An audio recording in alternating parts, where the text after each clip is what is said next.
이번에 후보자들도 각각 청와대가 그분들을 발탁하게 된 이유, 그리고 또 그분들에게 기대하는 능력이 있습니다.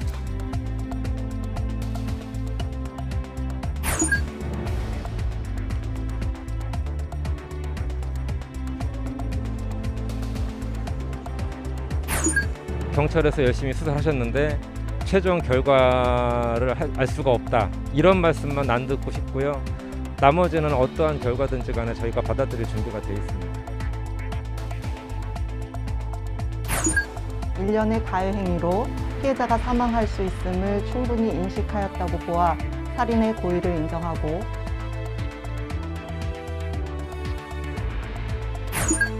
신생아센터에서만 100% 나온 거예요. 18명이. 그거 나오자마자 저희는 이제 심각성 알고 폐쇄 조치를 5월 8일 날 한 거죠.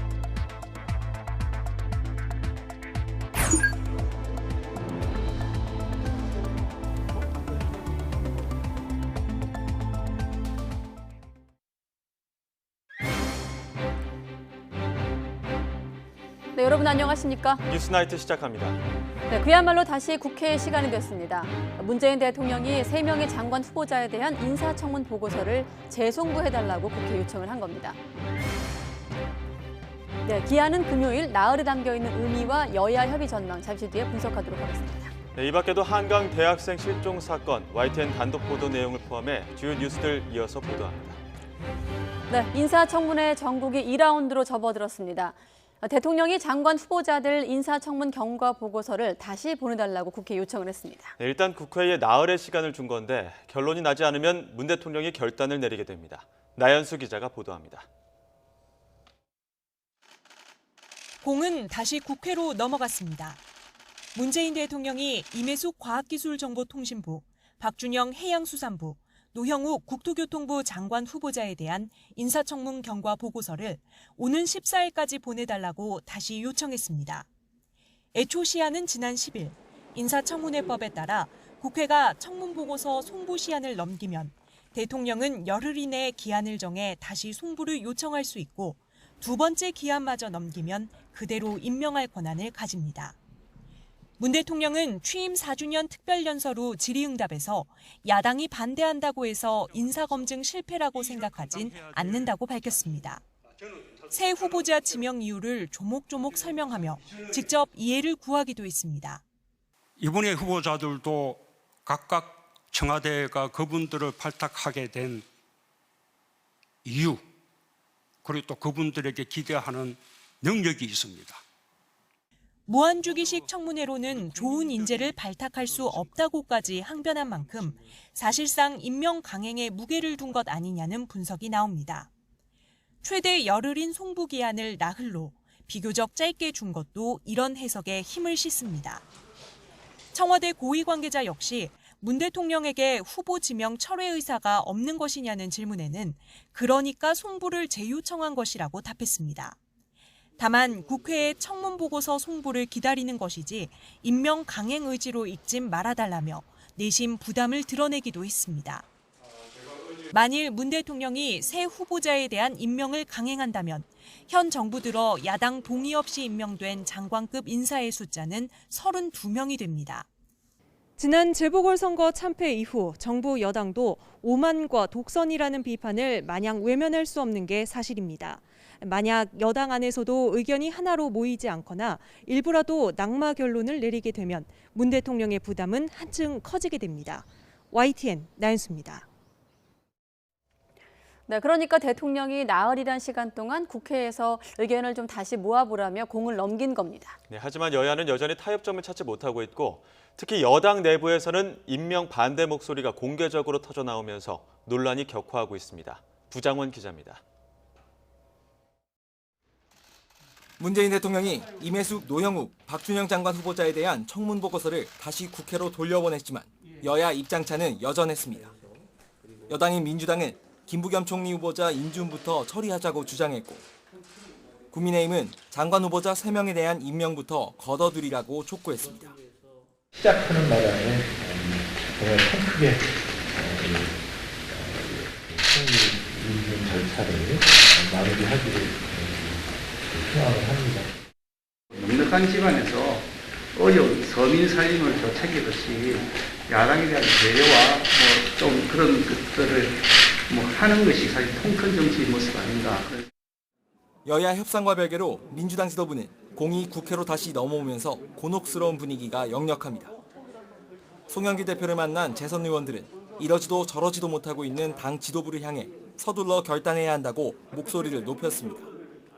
청와대에 장관 임명에 대한 찬반 양론을 모두 전해야 한다는 의견도 있었지만 상당수는 국민 눈높이에 맞춰 한두 명은 지명을 철회하거나 자진 사퇴해야 한다고 주장했습니다. 좀 아쉬운 분도 있다 이렇게 말씀하시는 분들 좀 더 우리 국민들의 눈높이에서 민심에 좀 기를 더 기울였으면 좋겠다 이런 말씀도 있었고요. 임혜숙 박준영 후보자 지명 철회는 물론 당과 청와대가 서로에게 책임을 떠넘기고 있다는 비판도 나왔습니다. 이 문제를 질질 끌면 결국 국민들에게 고스란히 피해가 갈 것이다 라는 말씀 드리고 싶습니다. 당신보다 민심이 먼저라는 송영길 지도부가 첫 시험대에 오른 건데 송 대표는 말을 아끼고 있습니다. 장관이랑 총리 후보자 관련해서 그런 얘기는 우리 대변인 통해서. 민주당은 박병석 국회의장에게 김부겸 총리 후보자 인준을 위한 본회의만이라도 먼저 열어달라고 요청하며 국민의힘을 압박하고 있습니다.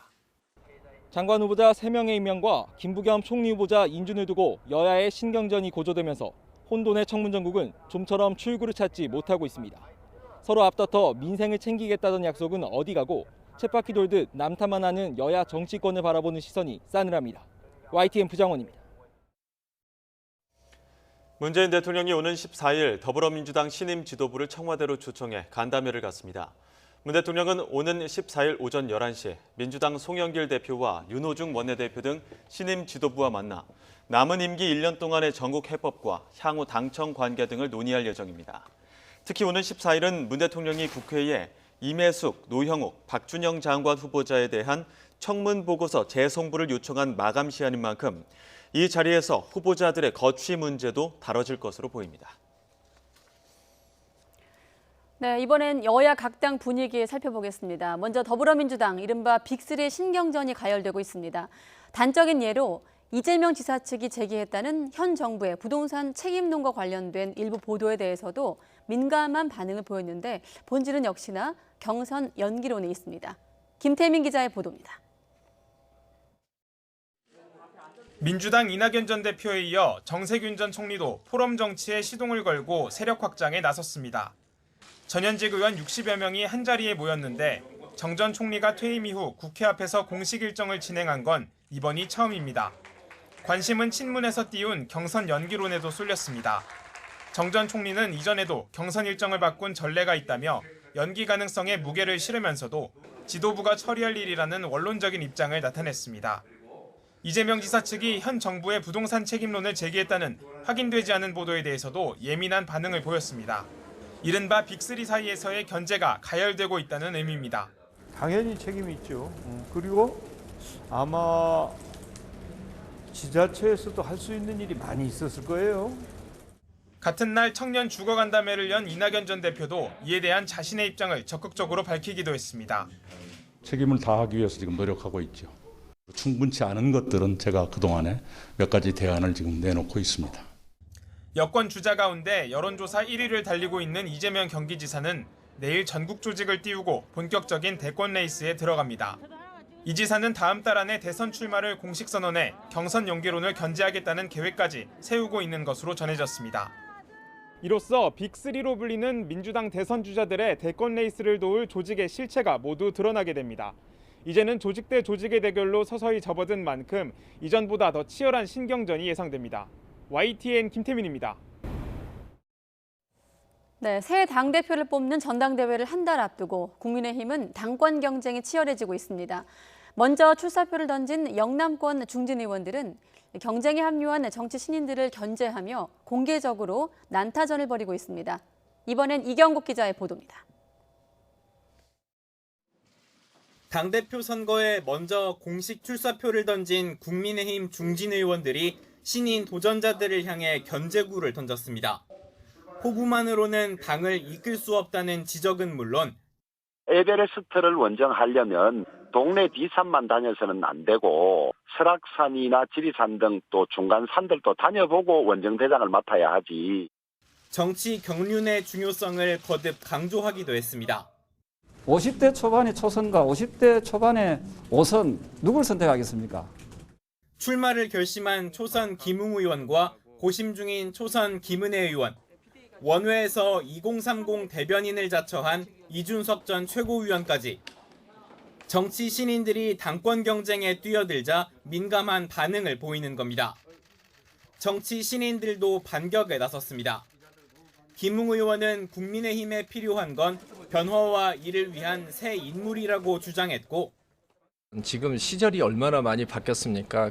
청년들이 겪고 있는 그런 고통과 현실에서의 그 어려움은 과거의 정치로서는 이제 풀 수가 없습니다. 이준석 전 최고위원은 주호영 전 원내대표가 보수 성향이 짙은 대구에서 5선을 한 점을 지적하며 치열하게 도전하는 후배들의 마음을 이해하지 못한다고 비판하기도 했습니다. 겉으론 쇄신을 주장하는 신인과 대선 전국을 이끌 무게감을 강조하는 중진 사이의 공방으로 보이지만 당의 주도권이 걸린 패권 경쟁이라는 분석도 있습니다. 영남이라는 전통적 지지 기반을 토대로 주도권을 지키려는 중진과 이를 내려놓으라는 신인들의 반발이 맞부딪히고 있다는 겁니다. 고심 중인 나경원 전 의원과 권영세 의원이 출마를 확정할 경우 수도권 대 영남권의 주도권 경쟁으로 비화할 수도 있습니다. 국민의힘 차기 당대표 선거는 다음 달 11일, 당원 개정까지는 시간이 부족하다는 점에서 현행대로 당원 투표 70%, 여론조사 30%를 합산해 뽑을 가능성이 큽니다. 결국 패권 경쟁의 결과는 당원들의 표심이 좌우할 것으로 보입니다. YTN 이경국입니다. 네, 검찰이 이성윤 서울중앙지검장을 수사심의위원회 기소 권고에 따라 내일 재판에 넘길 방침, 그러니까 기소 방침인 것으로 알려지고 있습니다. 우선 이 지검장의 거취가 관심인데 박범계 법무부 장관, 말을 아끼면서도 기소와 거취는 별개란 뜻을 밝혔습니다. 우철희 기자의 보도입니다. 이성윤 서울중앙지검장을 재판에 넘기는 게 타당하다는 검찰 수사심의위원회 결정 다음 날, 시선은 이 지검장의 김학의 전 차관 불법 출국 금지 수사 외압 의혹을 담당하는 수원지방검찰청에 쏠렸습니다. 이 지검장 기소가 초읽기에 들어간 것과 다름없기 때문입니다. 예상대로 수원지검 수사팀은 곧바로 이 지검장을 기소하겠다고 대검찰청에 보고했고, 조남관 검찰총장 직무대행도 이를 최종 승인한 것으로 파악됐습니다. 다만 부가적인 행정 절차 등 여러 복합적인 이유를 고려해 기소 시점은 내일이 유력한 것으로 전해졌습니다. 특히 수원지검 수사팀은 김학의 불법 출금 사건의 당사자인 이규원 검사 사건과 함께 재판해달라는 병합 신청을 위해 수원지법이 아닌 서울중앙지법에 기소할 예정인데, 이에 필요한 직무대리 발령도 요청한 상태입니다. 기소 권고에 말을 아낀 이성윤 지검장은 평소 이용하던 지하주차장이 아닌 중앙지검 현관으로 출근해 업무에 임했습니다. 이런 가운데 출입기자단 간담회를 연 박범계 법무부 장관은 이 지검장 기소 권고와 향후 거취에 가급적 말을 아꼈습니다. 뭐라고 말씀드릴 게 아직 없습니다. 아직은 특별히 그런 생각 해본 적이 없습니다. 하지만 기소돼 재판을 받는 것과 직무 배제, 징계는 별도의 절차고 제도라면서 기소된다고 해서 무조건 직무 배제나 징계 절차를 밟진 않을 수도 있음을 시사했습니다. 또 김학의 전 차관 사건은 검찰 역사에 묻힐 수 없는 사건이라면서 지난 2013년부터 현재까지 사건 전체의 명과 암을 다시 짚어야 한다는 의미심장한 말까지 남겼습니다. 이성윤 지검장 기소는 이제 시간 문제로 보이는 가운데 당장 내치진 않겠다는 듯한 박범계 장관의 입장이 향후 이 지검장 거취와 검찰 조직에 어떤 영향을 미칠지 주목됩니다. YTN 우철입니다.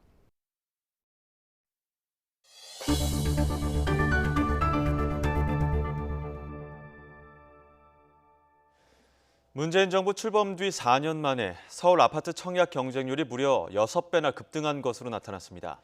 청약으로 집 구하기가 그만큼 어려워졌다는 얘기인데요. 실수요자와 무주택자를 고려한 제도 보완이 시급하다는 지적이 나오고 있습니다. 조태현 기자가 보도합니다. 위례 신도시에 있는 한 아파트 건설 현장입니다. 2023년 3월 입주를 목표로 기초 공사가 한창 이뤄지고 있습니다. 올해 초 이 단지에 청약이 진행됐는데요. 1순위 평균 경쟁률이 600대 1을 웃돌았습니다. 수도권으로만 한정해서 보면 역대 최고 경쟁률입니다. 지난해 서울의 아파트 평균 청약 경쟁률은 90대 1을 훌쩍 넘었습니다. 문재인 정부 출범 뒤 4년 만에 6배가 넘게 높아진 겁니다. 급등한 건 다른 수도권도 마찬가지입니다. 전국적으로는 경쟁률이 2배 가까이 높아졌습니다. 수도권을 제외하고도 부산과 세종 등에서 큰 폭의 오름세를 보였습니다. 청약 과열이 전국으로 번진 세입니다. 새 아파트 선호와 주택 공급 부족 우려감, 분양가 통제에 따른 시세 차익 기대감 등이 복합적으로 작용하면서 청약 시장의 과열이 심화된 것으로 분석됩니다. 청약 시장에서 소외된 30, 40대가 이른바 영끌로 주택 매입에 나섰다는 분석이 나옵니다. 분양가가 높긴 하지만 넓은 평수의 추첨제 아파트도 청약을 넣었지만 족족 다 떨어져서 이제 어쩔 수 없이 이제 부득이하게 이제 집을 구매하게 됐습니다. 청약에서 떨어진 수요가 대거 기존 주택 매매 시장으로 모이면서 부동산 불안 요인은 가중되는 양상입니다. 저평가 지역이라든지 3기 신도시 개발 지역 또는 교통망 확충 지역으로 몰려가면서 지난해 같은 경우 2006년 이후 거래량이 역대 최고치를 기록하고 청약이 몰리면서 평균 청약 가점까지 고공행진을 이어가는 추세입니다. 실수요자 보호와 부동산 시장 안정을 위해 청약 가점이 낮고 특별 공급에도 포함되지 않는 무주택자를 고려한 제도 보완이 시급하다는 지적이 설득력을 얻고 있습니다. YTN 주태현입니다. 문재인 대통령이 기자회견에서 밝힌 부동산 정책 구상에 대해 시장에 관심이 쏠리고 있습니다. 투기 차단 기조는 유지하되 실수요자에 대한 지원을 늘리겠다고 밝혀 조만간 대출 규제 완화 방안이 마련될 것으로 보입니다. 신윤정 기자가 보도합니다. 취임 4주년 기자회견에서 부동산 정책 실패를 인정한 문재인 대통령. 실수요자가 집을 사는데 어려움으로 작용하는 부분은 조정할 필요가 있다고 말했습니다. 무주택 서민, 신혼부부, 청년들이 내 집 마련의 꿈을 실현할 수 있도록 실수요자의 부담을 완화하는 다양한 정책적 지원을 확대해 나가겠습니다. 이에 따라 실수요자에 대한 대출 규제 완화 방안이 가장 먼저 제시될 것으로 보입니다. 정부 여당은 주택담보대출 비율, LTV를 완화하고 더 많은 사람이 혜택을 받도록 주택 가격이나 소득 요건을 올리는 방안을 검토하고 있습니다. 이와 함께 1주택자 재산세 감면 범위를 6억 원 이하에서 9억 원 이하로 올리고 젊은 세대에게 더 많은 기회가 돌아가도록 청약 제도를 손질하는 방안도 거론되고 있습니다. 1주택자의 보유세와 대출 청약 제도에 일부 변화가 있을 것으로 예상이 되고요. 실수요자라든지 무주택자, 청년층에 대한 숨통트기 차원에서 시도를 할 것으로. 그러나 부동산 투기 차단이라는 기존의 정책 기조는 유지하겠다고 밝혀 큰 틀의 방향 전환은 없을 것으로 보입니다. 특히 공공주도의 주택 공급을 강조해 오세훈 서울시장이 추진하는 민간 재건축은 속도를 내기 어려워질 거란 전망입니다. 오세훈 시장을 중심으로 해서 현재 지자체들이 내세우고 있는 민간 중심의 공급 확대나 규제 완화 부분에 있어서는 여전히 중앙정부나 당정의 정책과는 거리를 좁히기가 쉽지 않을 것으로 보입니다. 중앙정부와 지자체가 충돌한다면 시장 혼란이 불가피한 만큼 임기 마지막 1년간 공조와 조율을 통한 시너지 창출이 필수라는 지적입니다. YTN 신윤정입니다. 지난해 코로나19 사태로 어려운 경기 상황에도 부유층을 중심으로 자동차나 가전제품과 같은 내구재 소비는 큰 폭으로 늘었습니다. 반면 코로나19의 실질적인 충격을 가장 많이 받은 건 중산층으로 나타났습니다. 권남기 기자입니다. 지난해 코로나 충격에도 자동차나 전자제품, 가구와 같은 내구재 소비는 많이 늘었습니다. 대면 소비가 줄며 생긴 여윳돈을 인터넷 쇼핑 등으로 썼는데 특히 목돈이 드는 내구재를 많이 산 겁니다. 이 같은 씀씀이는 한 달 평균 1,000만 원 정도 버는 소득 상위 20% 계층이 이끌었습니다. 실제로 지난해 국산과 수입차 판매량은 모두 역대 최대치였고 특히 고급차가 잘 팔렸습니다. 하지만 소득 중간층인 3분위 가구는 부유층과 전혀 다른 모습을 보였습니다. 자동차 구매를 많이 줄인 대신 중소가전을 조금 더 사들이는 데 그쳤는데 지난해 소비 지출이 가장 많이 줄어든 건 역시 이들이었습니다. 코로나19 영향으로 시장 소득은 줄었는데 정부의 선별 지원 대상에서도 빠지면서 중산층의 가계 사정이 눅눅하지 않았음을 보여줍니다. 소득이 가장 낮은 하위 20% 계층은 시장 소득이 크게 줄었지만 정부 지원 덕에 가처분 소득은 가장 많이 늘었습니다. 중간 소득 계층이 코로나19로 인한 실질적인 충격과 불확실성에 가장 크게 노출되면서 예비적 저축을 확대하고 소비 지출을 줄였음을 시사합니다. 이번 조사를 진행한 KDI는 앞으로 코로나19 사태가 안정될수록 대면 소비가 늘어나면서 비대면 소비 비중은 점차 줄어들 것으로 내다봤습니다. YTN 권난기입니다.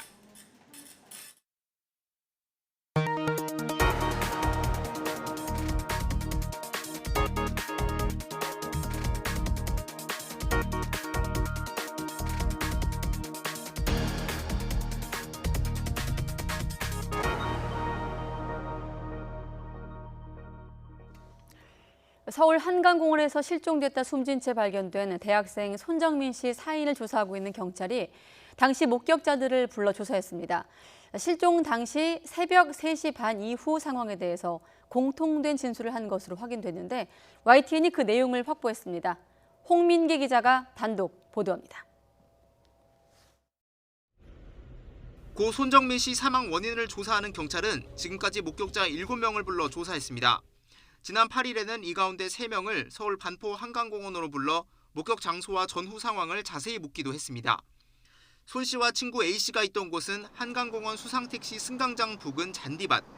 목격자들은 그동안 행적이 확인되지 않았던 새벽 3시 반 이후 상황에 대해 공통된 진술을 한 것으로 전해졌습니다. 새벽 3시 40분쯤 손 씨는 자고 있었고 그 곁에 친구 A 씨는 서 있는 걸 봤다는 내용입니다. 또 당시 A 씨가 손 씨를 깨우고 있었고 A 씨가 누군가에게 전화하는 것 같았다. 2명 모두 만취 상태로 구토하는 것도 봤다는 진술도 나온 것으로 알려졌습니다. 이후 A 씨 모습이 CCTV에 포착된 시점은 새벽 4시 반쯤. 한강공원 출입구를 홀로 빠져나가는 모습이었습니다. 경찰은 목격자들이 밝힌 새벽 3시 40분까지는 일단 손 씨 행적이 확인됐다고 보고 이후 50분 동안 무슨 일이 있었는지 확인하는 데 수사력을 모으고 있습니다. 특히 목격자들이 진술한 장소 주변의 CCTV도 확보해 진술 내용이 맞는지 확인하고 있습니다. 경찰에서 열심히 수사를 하셨는데 최종 결과를 알 수가 없다. 이런 말씀만 안 듣고 싶고요. 나머지는 어떠한 결과든지 간에 저희가 받아들일 준비가 돼 있습니다. 앞서 친구 A씨는 손 씨 실종 당일 새벽 3시 40분쯤 자신의 휴대전화로 어머니에게 전화를 걸었던 것으로 알려졌습니다. 경찰은 이 시간 이후 두 사람의 휴대전화가 바뀐 것으로 보고 정확한 시점과 경위를 분석하고 있습니다. 이와 함께 경찰이 국립과학수사연구원에 의뢰한 시신 정밀 부검 결과는 이르면 이번 주 안에 나올 것으로 보입니다. YTN 홍민기입니다. 네, 지난해죠. 의붓 아들을 여행용 가방에 넣어 숨지게 한 사실이 드러나 국민적 공분을 불러일으켰던 40대가 중형을 확정받았습니다. 징역 25년, 대법원 역시 살인의 고의가 인정된다고 판단한 겁니다. 손효정 기자가 보도합니다. 지난해 6월 9살 의붓 아들을 여행 가방에 가둬 숨지게 한 혐의로 재판에 넘겨진 40대 성모 씨. 피해 아동은 가로 50cm, 세로 71.5cm 크기의 비좁은 여행 가방에 이어 훨씬 더 작은 가방에도 7시간 가까이 갇혔다가 사망했습니다. 성 씨는 숨이 쉬어지지 않는다는 아이의 말에도 거짓말이 아니냐며 추궁했고 가방 안에 드라이기로 30초가량 뜨거운 바람을 불어넣거나 수분 동안 자신의 친자녀 2명과 가방 위로 올라가 뛰고 눌렀던 것으로 조사됐습니다. 키 132cm에 몸무게 23kg, 왜소한 체격의 아이가 가방 안에 갇혀 무게 160kg을 견뎌야 했던 겁니다. 검찰은 성 씨에게 특수상해와 상습 아동학대 등과 함께 살인죄까지 적용해 무기징역을 구형했습니다. 1심 재판부는 살인의 고의성을 인정해 성 씨에게 징역 22년을 선고했고 2심 또한 악랄한 행위로 피해 아동의 고통과 두려움이 짐작되지 않는다며 형량을 징역 25년으로 늘렸습니다. 성 씨 측은 훈육 목적이었을 뿐 살인의 고의는 없었다며 상고했지만 대법원 또한 상고심에서 징역 25년 원심을 그대로 확정했습니다. 재판부는 원심 판단이 살인죄의 고의에 관한 법리를 오해한 잘못이 없다고 판단하며 성 씨의 상고를 기각했습니다. 계획적인 살인은 아니었지만 가해 행위로 아이가 사망할 수 있음을 충분히 인식했다며 성 씨에게 미필적 고의가 있었다고 본 겁니다. 일련의 가해 행위로 피해자가 사망할 수 있음을 충분히 인식하였다고 보아 살인의 고의를 인정하고 어린 자녀들에게 학대 행위를 하고 살인까지 이른 점. 아동학대 방지단체는 확정된 판결이 죗값에 비해 무겁지 않다며 아쉬움을 나타냈습니다.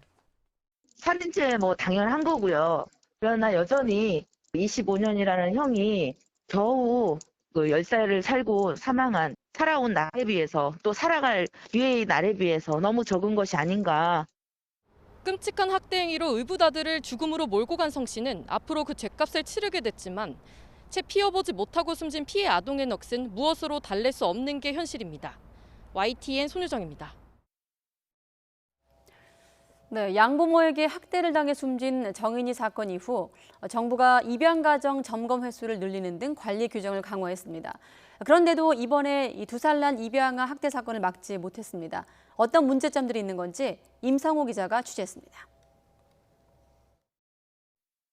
양부모 학대로 숨진 정인이 사건 이후 정부는 입양 실무 지침을 서둘러 손질했습니다.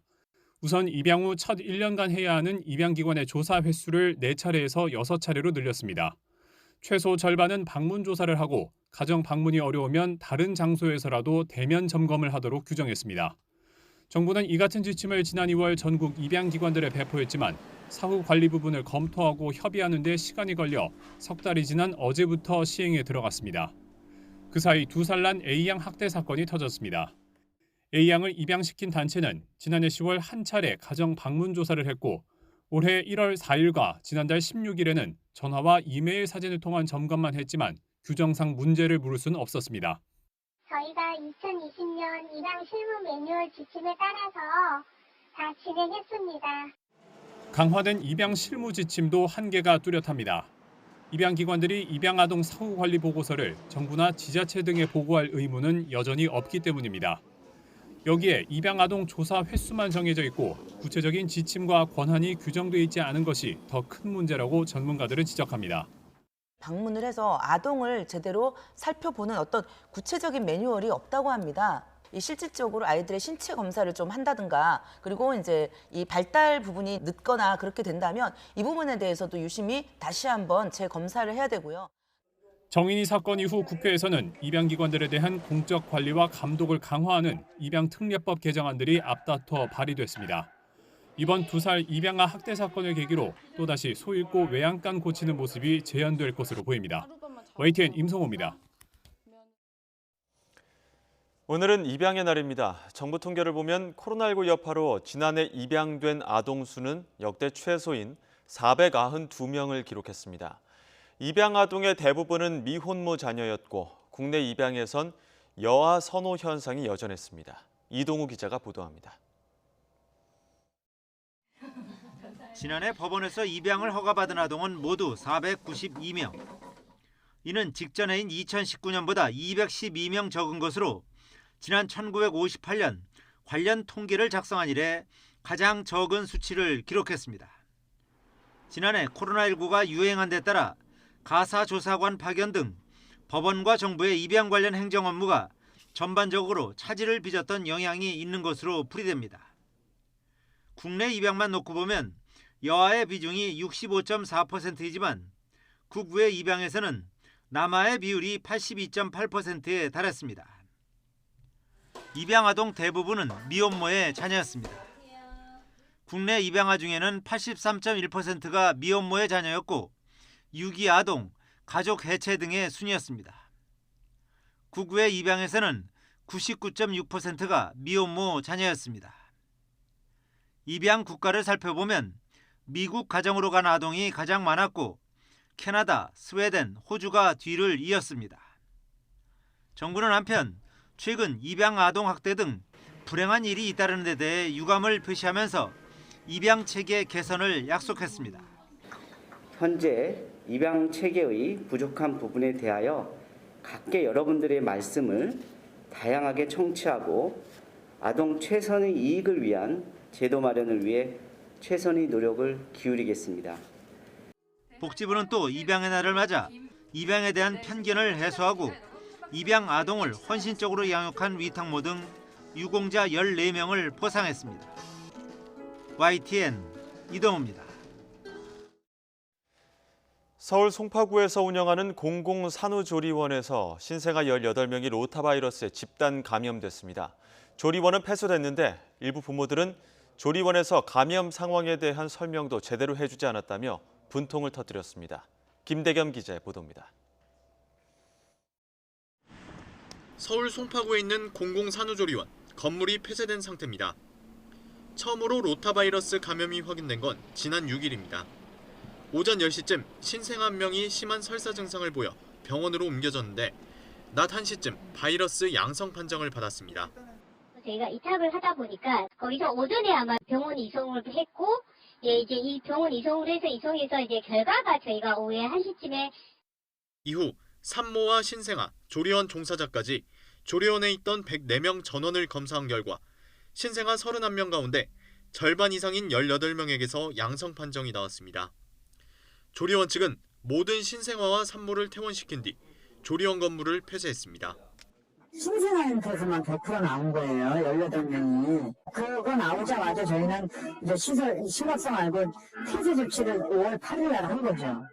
로타바이러스에 감염되면 급성 위장염을 유발하는 구토와 발열, 설사 같은 증상이 나타나는데 면역력이 약한 신생아는 위험할 수 있습니다.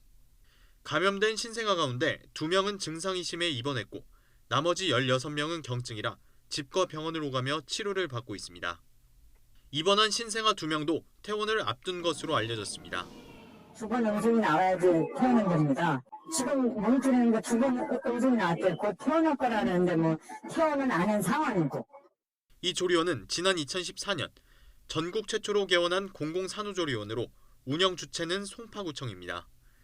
저렴한 가격과 좋은 서비스를 앞세워 산모들 사이 널리 알려진 곳입니다. 하지만 부모들은 감염 사태가 일어난 뒤 구청도 조리원도 정확한 상황 설명과 신생아 치료에 대한 안내를 제대로 해주지 않았다며 분통을 터뜨렸습니다. 구청에서 뭐 제대로 된 지시가 나와야 알려드릴 것 같다는 식으로만 이야기를 했고, 제가 이제 퇴소하면 어디로 가야 되냐 이런 거 자꾸 물어봤거든요. 우리는 어떻게 해야 되냐, 그런 건 아예 뭐 이야기를 안 해주더라고요. 구청 측은 음성으로 나온 신생아도 계속 살피면서 역학조사를 이어가고 있다고 밝혔습니다. 또 추가 감염으로 번지지 않도록 이달 말까지 조리원을 폐쇄한 뒤 언제 운영을 재개할지 결정한다는 방침입니다. YTN 김대겸입니다.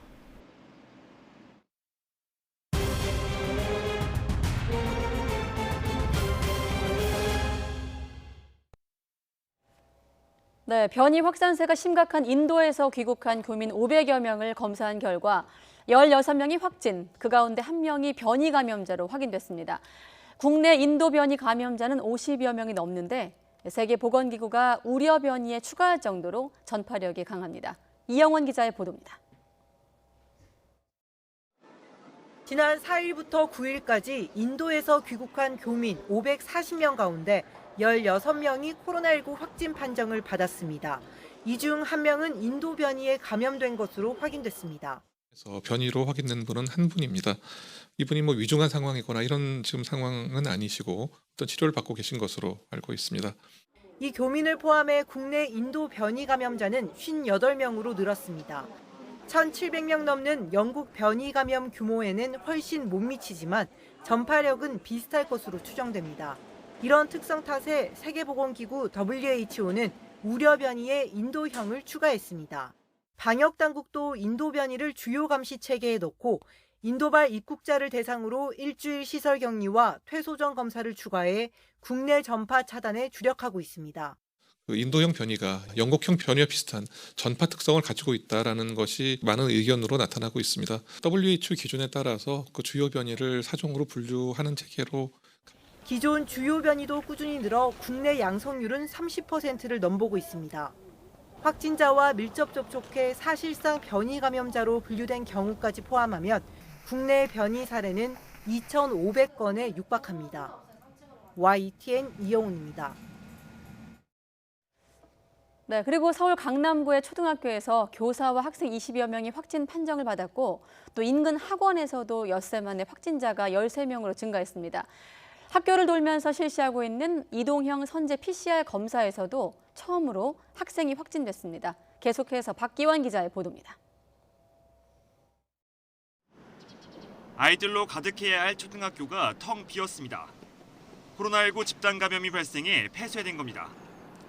지난 어린이날 이 학교 교사의 감염 사실이 처음 확인된 이후 모두 21명이 양성 판정을 받았습니다. 학생 9명, 교사 4명이 포함됐습니다.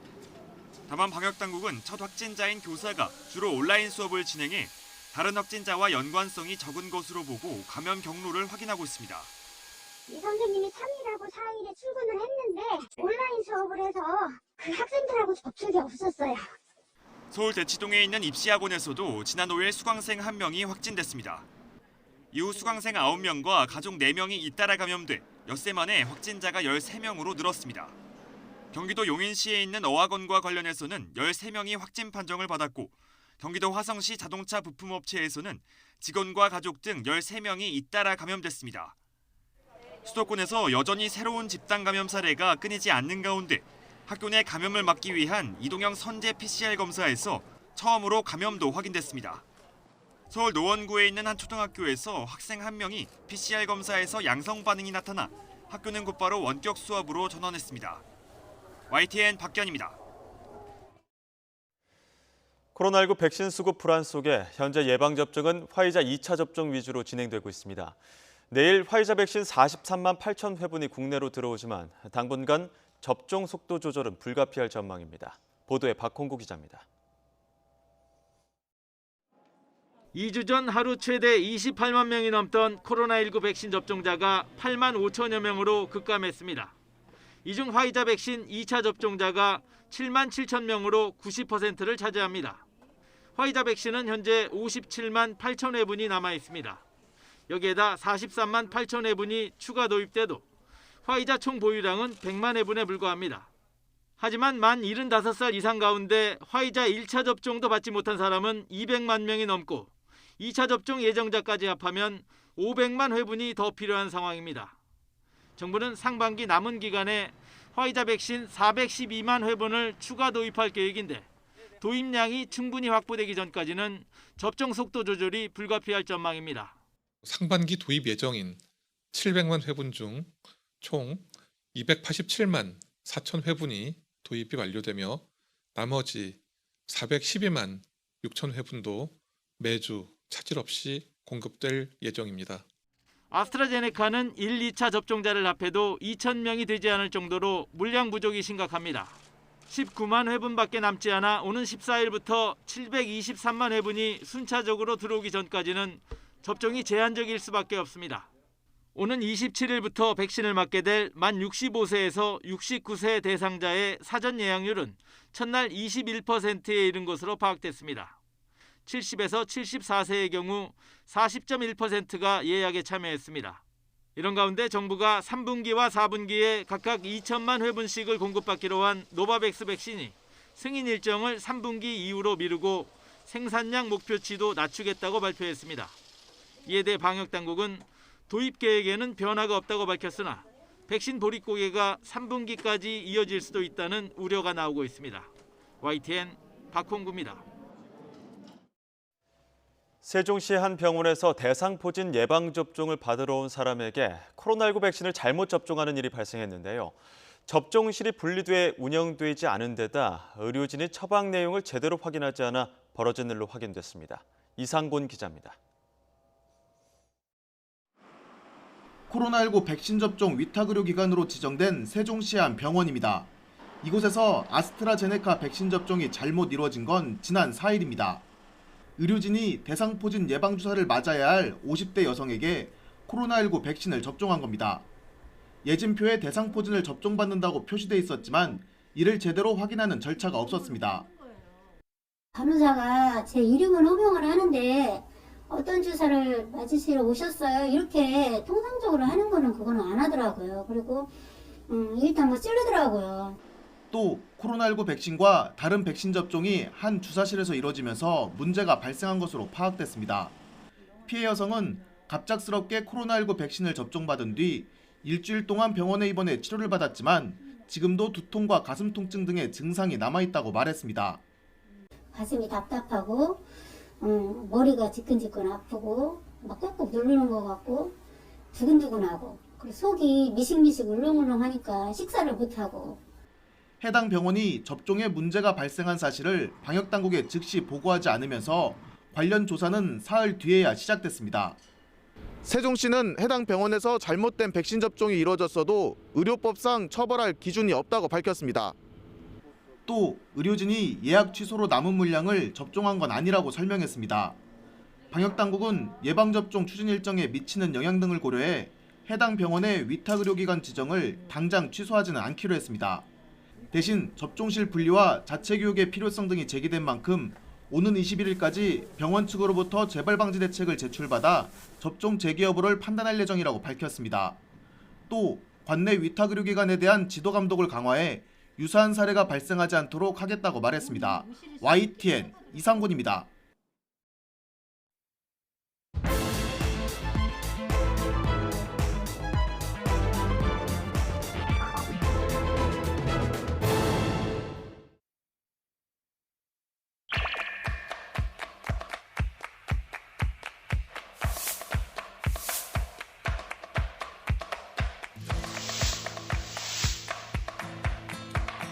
야당에서 반대한다고 해서 저는 검증 실패라고 생각하지 않습니다.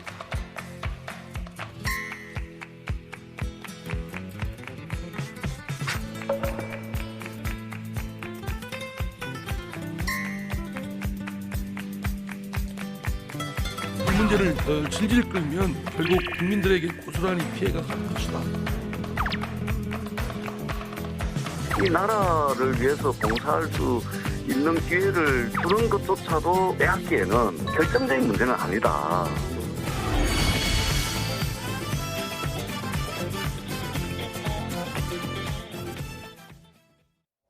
네, 꼬이는 전국 다시 국회의 시간.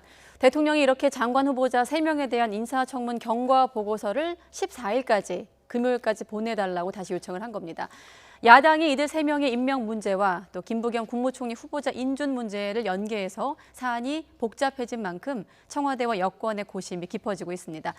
나이트 포커스 오늘은 현근택 변호사 또 장혜찬 시사평론가 두 분과 함께하겠습니다. 안녕하십니까? 안녕하세요.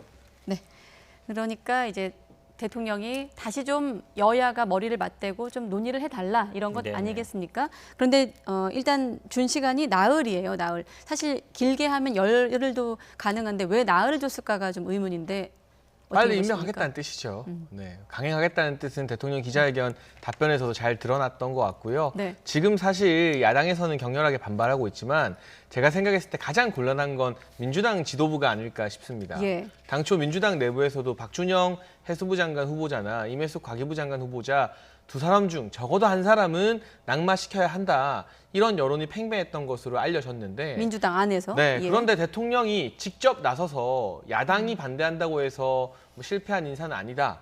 그리고 충분히 훌륭한 분들이다. 구구절절 왜 그 후보자를 지명했는지 이유까지 다 밝혔습니다. 그러고 나자 기다렸다는 듯 친문의 핵심이라고 할 수 있는 전재수 의원 등은 낙마 사유까지는 아니다 이렇게 말을 했거든요. 결과적으로 송영길 대표 같은 경우는 이전의 민주당 지도부와는 좀 결을 달리하겠다. 이제 국정 후반기에 청와대 중심이 아니라 당 중심으로 국정 운영하겠다는 일성으로 당대표가 되었는데 네. 첫 번째 고비부터 위로는 대통령 눈치를 봐야 되고요. 그런데 또 옆으로는 민심의 파도의 눈치를 안 볼 수가 없습니다. 분명히 임혜숙 후보자나 박준영 후보자에 대해서 민심이 좋지 않은 게 사실이기 때문에 단순히 야당만 반대하는 것이 아니라 이 인사들을 또 야당의 채택 동의 없이 3명 다 전원 통과시켰을 때 이 4.7 재보궐선거에서 분노했던 민심이 다시 한번 민주당의 이 독선에 대해서 회초리를 들 수 있기 때문에 송영길 대표와 지도부가 어떤 결단을 할지 지금 이 대통령의 송부 재요청 이후로 가장 골치가 아픈 것은 송영길 대표 또 민주당 지도부일 것 같고요. 네. 오히려 국민의힘 내부에서는 이때까지 그랬던 것처럼 차라리 그냥 다 한번 임명시키시라. 그래서 대선 직전에 민심이 계속 거세게 분노하는 것을 두고 봐도 야당으로서는 나쁠 게 없다. 이런 속마음을 가지고 있지 않을까 싶습니다. 네, 첫 질문에 답변을 다 해버리신 것 같아요. 네. 다 요약을 해버리신 것 할 말 같아요. 많이 네. 잠시 뒤에 또 하나씩 더 길게 여쭤보도록 하겠습니다. 네, 열흘이 아니고 그 안에서 저는 나흘. 좀 달려보고 싶은데 원래는 이제 열흘로 돼 있습니다만 그동안 했던 걸 보면은 뭐 하루 이틀도 있었고요. 물론 3일, 4일도 있었습니다만 아마 이런 생각은 할 것 같아요. 그동안의 이 국회에서의 진행을 과정을 보면 네. 이게 기간이 더 길어진다고 해서 뭐 타협이 되거나 그건 아니다. 결국 정치적으로 해결해야 되는데 저는 아마 뭐 뒤에 나오겠습니다만 아마 14일까지인데 14일 날 여당 지도부와 회담이 있다. 회담이 아니라 이제 뭐 이렇게 얘기하는 기회가 있다 그러잖아요. 네. 그걸 잡아놓은 것 자체가 어찌 보면 국회에서는 합의가 쉽지 않겠다라는 생각도 했다고 봐요. 그럼 어느 정도 이제 정치적인 해결이 필요한 수순인데 지금 말씀하신 것처럼 아마 현재 이제 가장 곤란한 사람은 당연히 송영길 대표겠죠. 왜냐하면 이미 이제 공은 국회로 넘어왔고요. 그러니까 당연히 이제 아마 문재인 대통령 그동안 스타일이 보면은 인사에 대한 건 확고한 편이에요. 인사는 대통령 권한이다. 국회는 검증을 하지만 어저께 뭐 기자회견도 말씀드린 것처럼 대통령이 기본 청와대를 검증을 하고 그다음에 언론 국회에서 검증을 하지만 그렇다고 해서 청와대 인사 검증 자체가 잘못된 건 아니다. 이렇게 얘기하는 거는 뭐 서류상 할 수 있는 건 했다는 건데 이 지점에서 제가 보기에는 아마 이 당청간의 관계라든지 아니면 정치력이 이제 발휘할 때가 됐다. 이렇게 보고 싶습니다. 네, 변호사님께 조금 더 질문 드리면 사실 이번에 나흘이었는데 한번 과거의 사례하고 좀 한번 비교를 하면서 설명을 좀 해주시죠. 사실은 박범계 장관 같은 경우는 하루였던 걸로 기억을 하고 추미애 전 장관 이틀 시한이었고 재송부 시한이 조국 전 장관은 나흘이었거든요. 좀 비교해서 보면 그렇죠. 왜 그러냐면 사실은 이제 박범계 장관이나 추미애 장관 같은 경우는 임명하겠다는 게 어느 정도 확실한 거였고요. 그러니까 이 조국 전 장관이 어찌 보면 지금 사흘 줬기 때문에 좀 비슷한 사흘이라고 볼 수 있는데 그 당시에 굉장히 말이 많았어요. 임명하기 직전에 뭐 기소를 하고 또 수사를 해야 되냐 하면서 저도 얘기 들어보면 임명을 해야 될지 말아야 될지 고민이 굉장히 많았다. 그런데 오히려 검찰이 기소를 하고 이러면서 이거 검찰이 인사권에 도전하는 거 아니냐? 그러니까 오히려 임명을 해야 된다. 오히려 이런 수로 갔거든요. 그 당시에 아마 기억하실지 모르겠지만 사실은 조국 장관이 낙마할 수 있다는 얘기도 들렸었거든요. 그렇게 본다 그러면 사실은 이번에 금요일까지 시간을 준 것 자체가 무조건 강행했다라 했으면 제가 보기에 아마 앞에 사례처럼 하루나 이틀 주지 않았을까 생각 싶어서 저는 아마 문재인 대통령도 지금 민심 이번에 사실은 어제도 얘기 나왔지만 보궐선거에서 굉장히 참패를 한 거거든요. 이대로 계속하면은 굉장히 다음 대선도 쉽지 않다라는 얘기 당연히 있을 것이고 그 중에 하나가 어찌 보면 약간 여당이 독주하는 거 아니냐. 특히 인사에서 야당이나 아니면 국회 얘기를 안 듣는 거 아니냐. 이런 게 분명히 있었거든요. 그거를 저는 아마 문재인 대통령이 모르지 않을 것이다. 근데 그 형식과 방법을 어떻게 할 것이냐. 저는 아마 그 고민 중에 있다라고 보고 오늘이 있습니다. 화요일이고 재송부 시한이 금요일이에요. 사실 이 중간에 주말도 없거든요. 그렇다 보니까 이 나흘이라는 시간이 조금 모호해서 임명과 숙고의 어떤 중간 지점이 아니냐 이런 좀 해석들이 나오는데 두 분의 의견도 한번 들어봤고 앞서 평론가님께서 대통령 특별 연설에서 야당의 반대가 검증 실패가 아니다. 이 부분이 좀 영향을 미쳤다고도 말씀하셨거든요. 네, 그런 부분은 강력하게 야당 신경 쓰지 말고 여당에서 강행 통과시켜 달라는 메시지로 해석할 수밖에 없습니다. 다른 해석을 갖다 붙이는 게 좀 옹색하지 않습니까? 그렇다 보니 이제 현 변호사님께서도 송영길 대표가 가장 곤란하다고 말씀을 하신 것 같고요. 그런데 문제는 지금 박준영 후보자의 도자기나 샹들리에 밀수 의혹 같은 경우는 야당이 의혹을 제기하고 말고 할 수준이 아니라 국민 눈높이에서 상식적으로 받아들여지는가? 그 부분은 우리가 한번 검토해봐야 되고요. 또 임혜수 후보자 같은 경우도 이게 또 학계 일부에서는 학계의 관행이라고 옹호하는 목소리도 있습니다만 정작 더불어민주당 내부에서 오늘 재선 의원들이 송영길 대표와 면담하는 시간을 가졌는데 분당의 김병욱 의원 같은 경우가 임혜수 후보자를 콕 집어서 낙마시켜야 된다는 취지로 발언을 하였죠. 이런 비주류 의원들 그리고 이재명 지사와 가까운 의원들의 목소리가 아무래도 이 대선을 앞둔 국면에서는 주류가 아니더라도 힘이 조금씩 더 실릴 수밖에 없는데 대체적으로 비주류의 의원들은 적어도 한두 사람은 낙마시키고 야당과 협치하려는 노력의 징표 정도는 보여줘야 된다. 이런 의견을 모으고 있는 것 같아요. 또 송영길 대표 같은 경우도 오늘 재선 의원들과의 모임에서 그동안의 당청 관계, 청와대 정책실장이 민주당 국회의원들 상대로 강의하듯이 막 하는 그런 건 옳지 않다. 이런 날선 발언을 쏟아내기도 해서요. 과연 이 재선 의원들의 모임, 또 비주류나 소위 말하는 이재명계 의원들의 민심을 생각해서 한두 명 정도는 정리하고 가는 게 맞다는 목소리를 당 지도부가 어떻게 받아들일지도 관건이고요. 송영길 대표가 결정을 내려도 결론은 또 청와대에서 끝까지 임명하겠다고 버티면 상당히 곤란해지는 부분 아니겠습니까? 이 국면이 저는 대선을 앞두고 사실은 현재 유력한 주자가 이재명 지사입니다. 여론조사를 보면 네. 이미 이게 단순히 장관 임명하고 말고의 문제가 아니라 민주당 내부에서 차기 대권 구도와 연계되어서 친문계와 비문계 사이의 갈등이 조금씩 불거지는 하나의 정치 현상으로 해석하는 게 맞다고 봅니다. 네, 지금 민주당 재선 의원들 얘기를 했는데 관련해서 또 들어볼 목소리가 있습니다. 5선의 이상민 의원이 마침 YTN 뉴스큐에 나와서 발언한 내용이거든요. 어떤 얘기인지 한번 들어볼까요? 민심이 그렇기 때문에 그렇습니다. 국회의원으로서 민심을 제대로 전달하고 대변하고 또 이것이 반영되도록 해야 되는데 지금 장관 후보자들에 대한 일부 그 후보자에 대한 결격 문제가 국민들의 여론을 상당히 악화시키고 있는 것이 현실이니만큼 누군가는 목소리를 내야 되지 않겠습니까?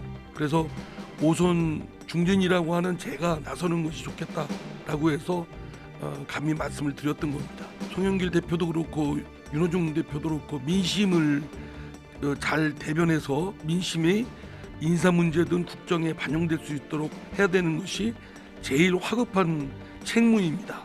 그렇기 때문에 악화된 민심을 빨리 그 대통령께도 전달하고 그것이 인사 문제에 반영될 수 있도록 나서는 것은 당대표나 원내대표가 해야 될 일이라고 생각합니다.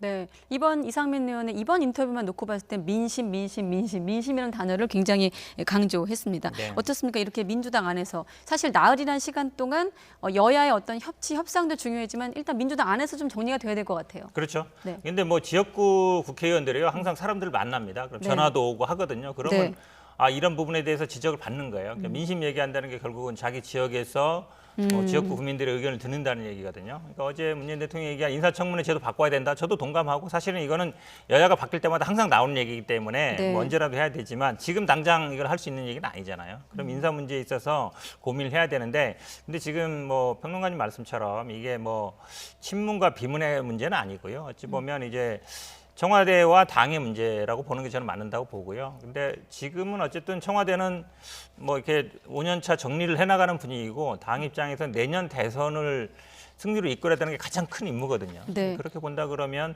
민심의 어떤 목소리를 안 들을 수가 없다라고 보고 아마 저는 뭐 정치라는 게 결국은 여야 간의 협의도 중요하지만 당청 간의 관계도 중요하거든요. 근데 송영길 대표가 계속 보면은 할 말 하겠다라고 얘기하는 거 있는 거라서 저는 아마 지금 이상민 의원 같은 경우에도 5선이지만 본인이 목소리를 내겠다 하는 거기 때문에 네. 뭐 저는 뭐 국회의원들이 자기 목소리 내는 건 당연하다고 봐요. 예를 들어서 국회의원들이 그냥 뭐 청와대에서 위에서 시키는 거 그대로 한다 그러면 국회의원 할 필요가 없잖아요. 170석, 180석 되는 국회의원들이 물론 다 각자 할 수는 없지만 네. 중요한 순간에 또 자기 의견을 제시하는 건 필요하다고 봅니다. 그리고 그런 의미에서 본다 그러면 이상민 의원은 본인의 생각을 말한 거기 때문에 뭐 저는 아마 지도부에서 고민할 걸로 보고 있습니다. 네, 앞서 화면에도 잠시 나갔지만 물론 이제 해당 후보자들을 옹호하는 목소리 또한 있는 게 사실입니다. 전재수 의원 같은 경우는 결정적 하자가 있는 건 아니다 이런 얘기를 하기도 했는데 한번 이 얘기도 들어볼까요? 네. 해당 상임위에 우리 간사들과 민주당 의원들이 보기에는 사실은 이제 국민 눈높이에 조금 아쉬운 부분이 있다. 이것을 부정하는 것은 아닙니다. 네. 그렇긴 해도 이 나라를 위해서 봉사할 수 있는 기회를 주는 것조차도 빼앗기에는 결정적인 문제는 아니다. 이 정도로 좀 간사들이 좀 보고를 했고요. 이 보고에 대해서 뭐 의원들이 뭐 의견을 내거나 그러지는 않았습니다.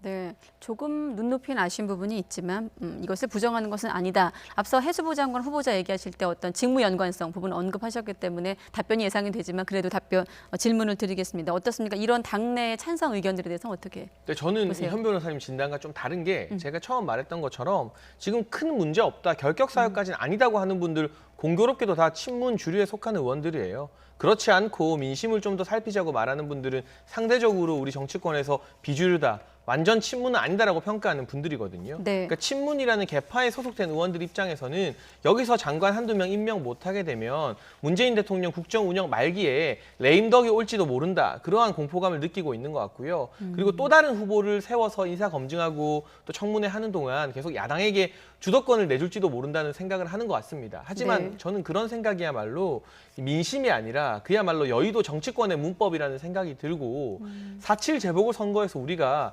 사실은 국민의힘 야당도 깜짝 놀랄 정도로 거센 민심의 회초리를 민주당과 문재인 정부가 맞지 않았습니까?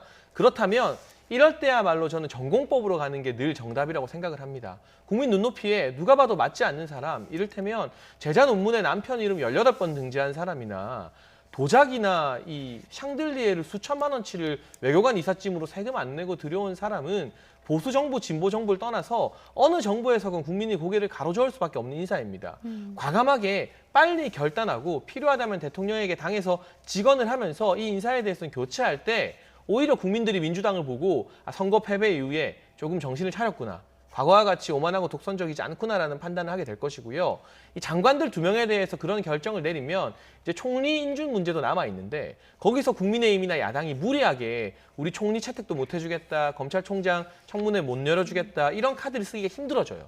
왜냐하면 여당에서도 일정 부분 양보를 했기 때문이죠. 네. 근데 여기서 여당이 계속해서 양보를 하지 않고 그냥 문재인 대통령의 의사대로 이 주류가 힘을 모아서 밀어붙이게 되면 야당이 계속 반대할 수 있는 명분을 여당이 만들어주는 것이기 때문에 남은 1년 민생 법안이나 여타 여러 가지 개혁 과제에서도 야당이 협의를 얻기 힘들 것 같고요. 지난 4년과 별 다를 바 없는 이 4.7 재보궐 이전과 똑같은 정국이 계속 이어지면서 대선에 안 좋은 영향을 끼치게 될 것 같아서 포기할 수는 빨리 포기하는 게 낫다는 조언을 민주당 주류에게 꼭 드리고 싶습니다. 네, 뭐 지금 앞서 찬반 의견, 거취와 관련된 의견을 당내 의견을 들으셨습니다만 일단 표면적으로는 결격 사유가 없다는 결론이지만 의총에서 그런 얘기가 나왔죠. 하지만 지금 언론 보도나 이런 지금의 흐름으로 보면 또 찬반 양론이 격화하고 있는데 지금의 어떤 당내 분란으로 번지는 과정이 있다고 한다면 누가 좀 수습을 해야 될까요? 결국은 뭐 당대표 역할이죠. 네. 원내대표와 당대표 역할인데 그중에서는 당대표 역할이고 어쨌든 이제 신임 대표이기 때문에 역할을 할 걸로 보는데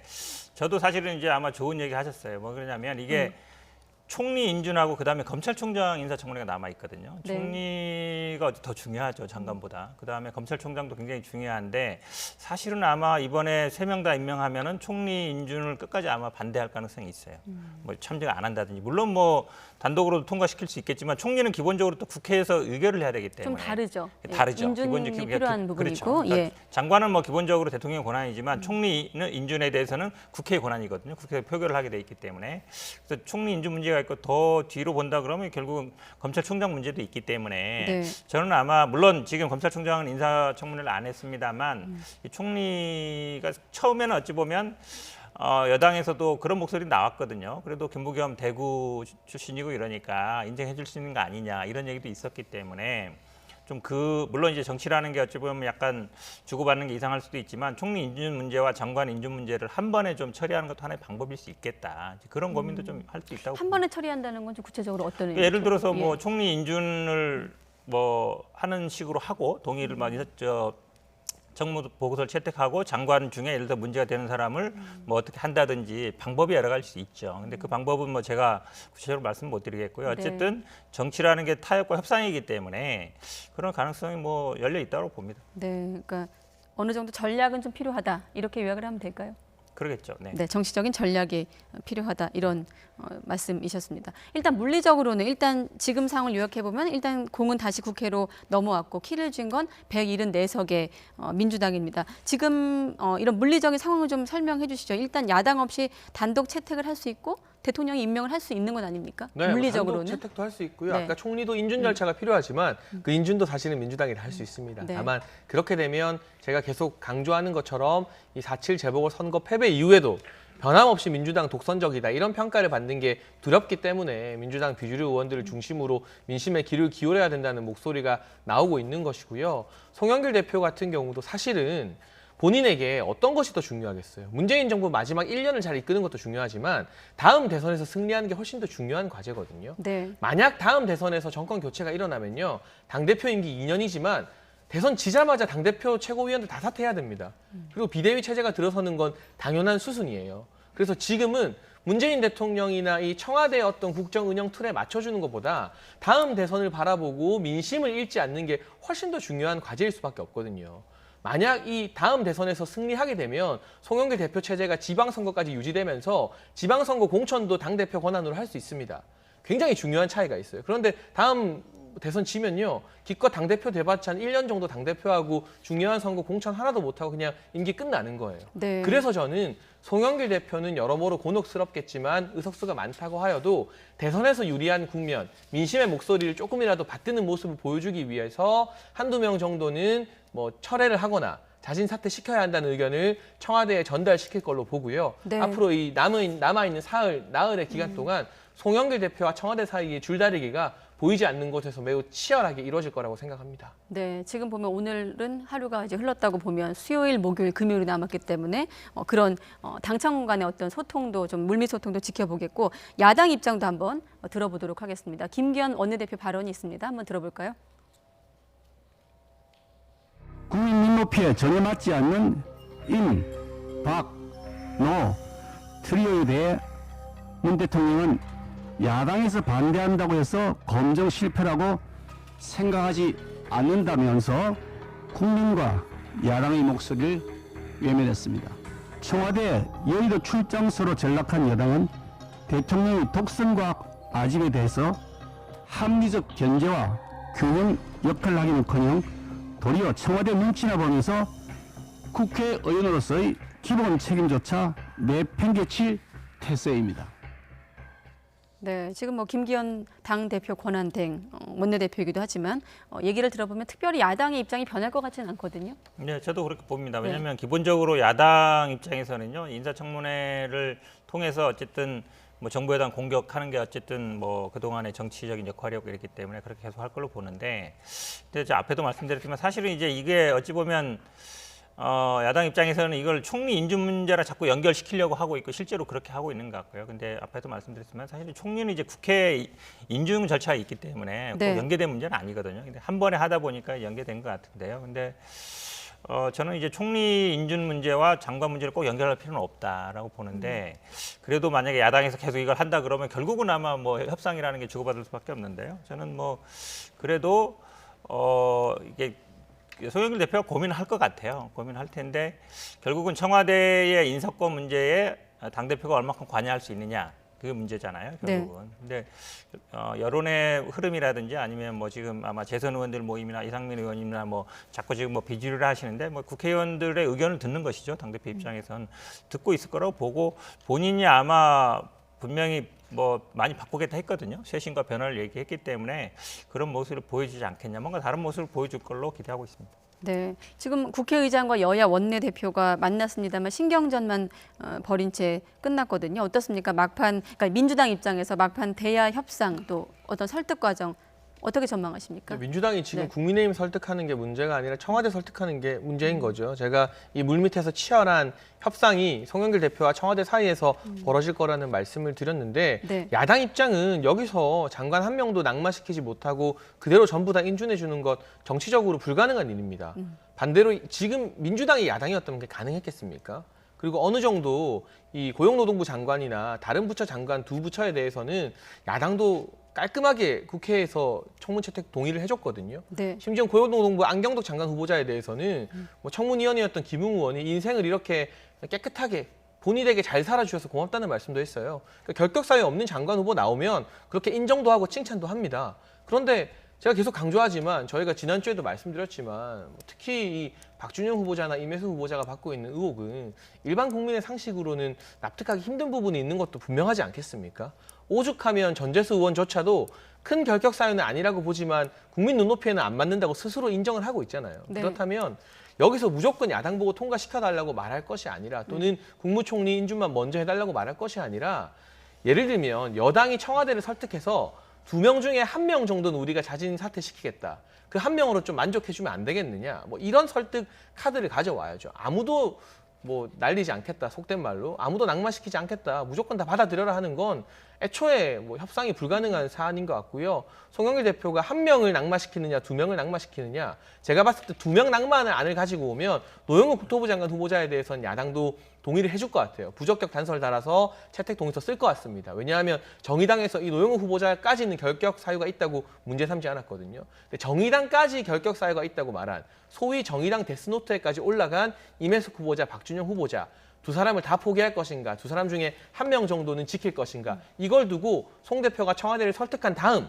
그 카드를 야당에게 들고 와야 하는 게 순서인 겁니다. 네, 그러니까 청와대 설득이 먼저라고 하셨는데 마침 연결의 질문들이 마침 약간 금요일에 사족일 수는 있는데요. 네. 그러니까 사실 어찌 보면 말씀하시는 거 보면 이제 뭐 2명을 낙마시키면은 야당에서 뭔가 정치적을 발휘한 것이고 1명이면 아닌 것 같고, 어찌 보면 이게 우리 인사청문회 갖고 있는 굉장히 이제 비애라고 볼 수 있는데, 왜냐면 사실은 뭐 그 질이라든지 그 사람의 능력이나 뭐 자질을 따지는 게 아니라 다 나왔다, 이 사람들이 뭐 도덕적으로 문제 있는데 이걸 낙마 못 시키면은 야당은 뭐 역할을 못 한 거고, 다 만약에 낙마를 시키면 야당이 뭐 여당이 뭐 문제가 있는 거고, 이건 아니거든요. 적절성을 따져야 되는데, 그게 그럼 예를 들어 5명 할 때 1명은 많고 적고 이런 게 아니잖아요. 그래서 저는 이거를 마치 주고받고 여기서 만약에 낙마를 시키냐 안 시키느냐가 정치적인 승리와 패배로 귀결되는 네. 그런 어떤 분위기 자체가 저는 좀 문제가 있는 것 같습니다. 저도 동의하는 게 오히려 아무도 낙마 안 시키면요, 당장은 여당이 이긴 것 같지만 여당이 훨씬 더 힘들어지고 야당 입장에서는 속으로 더 좋아할 거라고 생각합니다.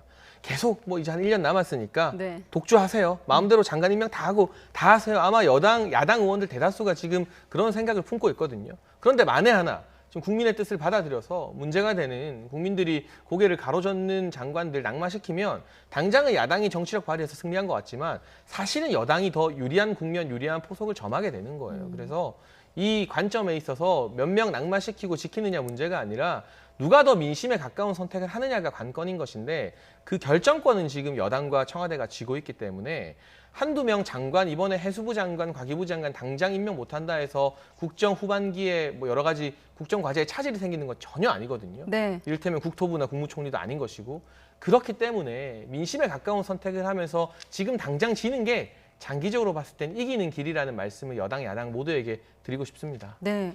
자, 끝으로 지금 보면 재송무 요청 시한이 금요일 14일인데 마침 또 여당 민주당 신임 지도부 간담회가 대통령과 있을 예정입니다. 금요일 오전 11시더라고요. 네네. 끝으로 그러면 지금 보면 수요일, 목요일, 금요일 오전까지 이렇게 시간이 있는데 민주당 입장에서 이 시간을 좀 어떻게 활용해야 된다고 보십니까? 결국은 아마 그 자리에서 뭐가 얘기 나올 수 있죠. 하필이면 14일까지 원래 송부하게 돼 있는데 네. 14일 날 오전에 잡혔다는 거니까 14일 날 어쨌든 이 마지막 시간이라는 게 뭐 24시까지니까 물론 오후 뭐나 저녁 때까지 하겠지만 네. 아마 4일의 시간 동안 만약에 뭐 여야 간 협상이라든지 이게 제대로 안 되면 그 자리에서 결정할 가능성도 있다. 만약에 청와대와 만약에 여당에서 결정하고 야당에 제안했을 때 야당이 뭐 그것도 안 된다 이럴 리는 없잖아요. 어느 정도. 그래서 아마 저는 이 시간 잡은 것 자체가 공교롭긴 하지만 네. 아마 그 시간을 염두에 뒀을 가능성이 저는 있다. 인사 문제에 대해서. 저는 뭐 그럴 가능성이 있기 때문에 아마 여기서 결정된 가능성도 있다고 봅니다. 앞서 평론가님은 청와대 먼저 설득하라고 했거든요. 거기에 대해서는 어떻게 생각하세요? 제가 보기에는요. 네. 뭐 청와대 설득의 문제라기보다는 아마 여야 간에 뭐 지금 어쨌든 여야 간에 여당 내에서도 여러 가지 목소리가 나오고 있잖아요. 네네. 송영길 대표도 아마 그거를 여당 내에 물론 지금 의원총회에서는 문제 없다라고 얘기했지만 또 다른 얘기도 나오고 있잖아요. 그럼 뭐 다시 의원총회를 한다든지 아니면 뭐 예를 들어 최고위원회에서 한다든지 중진위원을 한다든지 해서 아마 의견을 네. 모을 거로 봐요.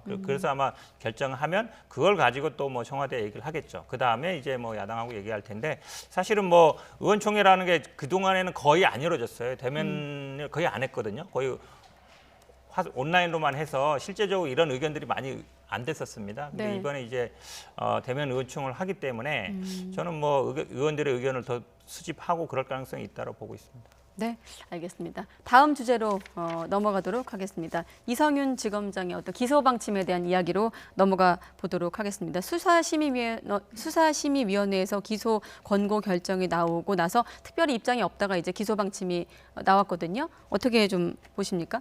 자충수라고 해야겠죠. 사실 수사심의가 개최되고 나서 아마 이성윤 지검장에게 긍정적인 쪽으로 결론 날 거라 예상한 사람들 거의 없었습니다. 그럼에도 불구하고 이성윤 지검장이 수사심의 개최를 요청한 이유는 검찰총장 후보 추천위원회를 염두에 두고 본인이 검찰총장 후보가 될 수 있기 때문에 그 직전에 후보추천위원회에서 후보 추천하기 전에 기소가 되는 것만큼은 피하고자 했던 그런 시간 끌기 전략이 아니었나 싶고요. 네. 하지만 결과적으로는 검찰총장 후보 최종 순위에도 들지 못했고 기소심의위 전문가들이 압도적으로 지금 찬성표가 반대표보다 2배 이상 더 많이 나왔잖아요. 기소하라는 기소 의견을 냈기 때문에 수원지검이나 대검에서도 부담감을 털어내고 좀 마음 편하게 이성윤 지검장을 기소할 수 있는 그런 명분이 생겼습니다. 검찰 내부만의 결정이 아니라 외부의 조언, 자문까지 받은 셈이니까요. 결과적으로는 무리하게 검찰총장 후보직을 욕심내면서 시간 끌기 작전에 들어갔던 이성윤 지검장의 자충수가 본인에게는 더 큰 화가 되어서 돌아오게 된 것 같고요. 일단 기소가 되면 오늘 박범계 장관이 참 이해하기 힘든 말을 하긴 했습니다만 정상적으로라면 서울중앙지검장 유임되는 것도 불가능하다고 봐야 하거든요. 그럼 김호수 총장, 이성윤 지검장, 여당에서 선호하는 이 투톱 체제는 성립이 불가능해지지 않을까 싶습니다. 네, 어떻습니까? 이렇게 되면 현직 서울중앙지검장으로는 첫 피고인 신분으로 이제 법정에 서게 되는 건데. 그러니까 결국 사퇴해야 된다 이 얘기를 하는 것 같은데 사실 지금 시점에서 거취가 제일 궁금한 거죠. 한데요. 예. 저는 근데 이게 본질적인 문제가 뭐냐. 결국은 본질적인 문제는 김학의 전 차관이 새벽에 이제 외국으로 도피하려고 그랬었잖아요. 이제 그거를 막았던 과정에 문제가 있는 거예요. 근데 김학의 사건을 기억해 보시겠지만 경찰은 누군지 다 알 수 있는 해서 기소 의견을 올렸거든요. 근데 검찰이 이거 2번이나 불기소했단 말이죠. 네. 그래서 이 사람이 어찌 보면 밤에 이렇게 몰래 도망가려고 한 거 아닙니까? 그 상황에서 예를 들어서 담당 검사 수사했던 사람이라면 어떻게 해야 됐을까? 저는 저라도 아마 막았을 것 같아요. 사실 네. 못 나가게 했어야 되거든요.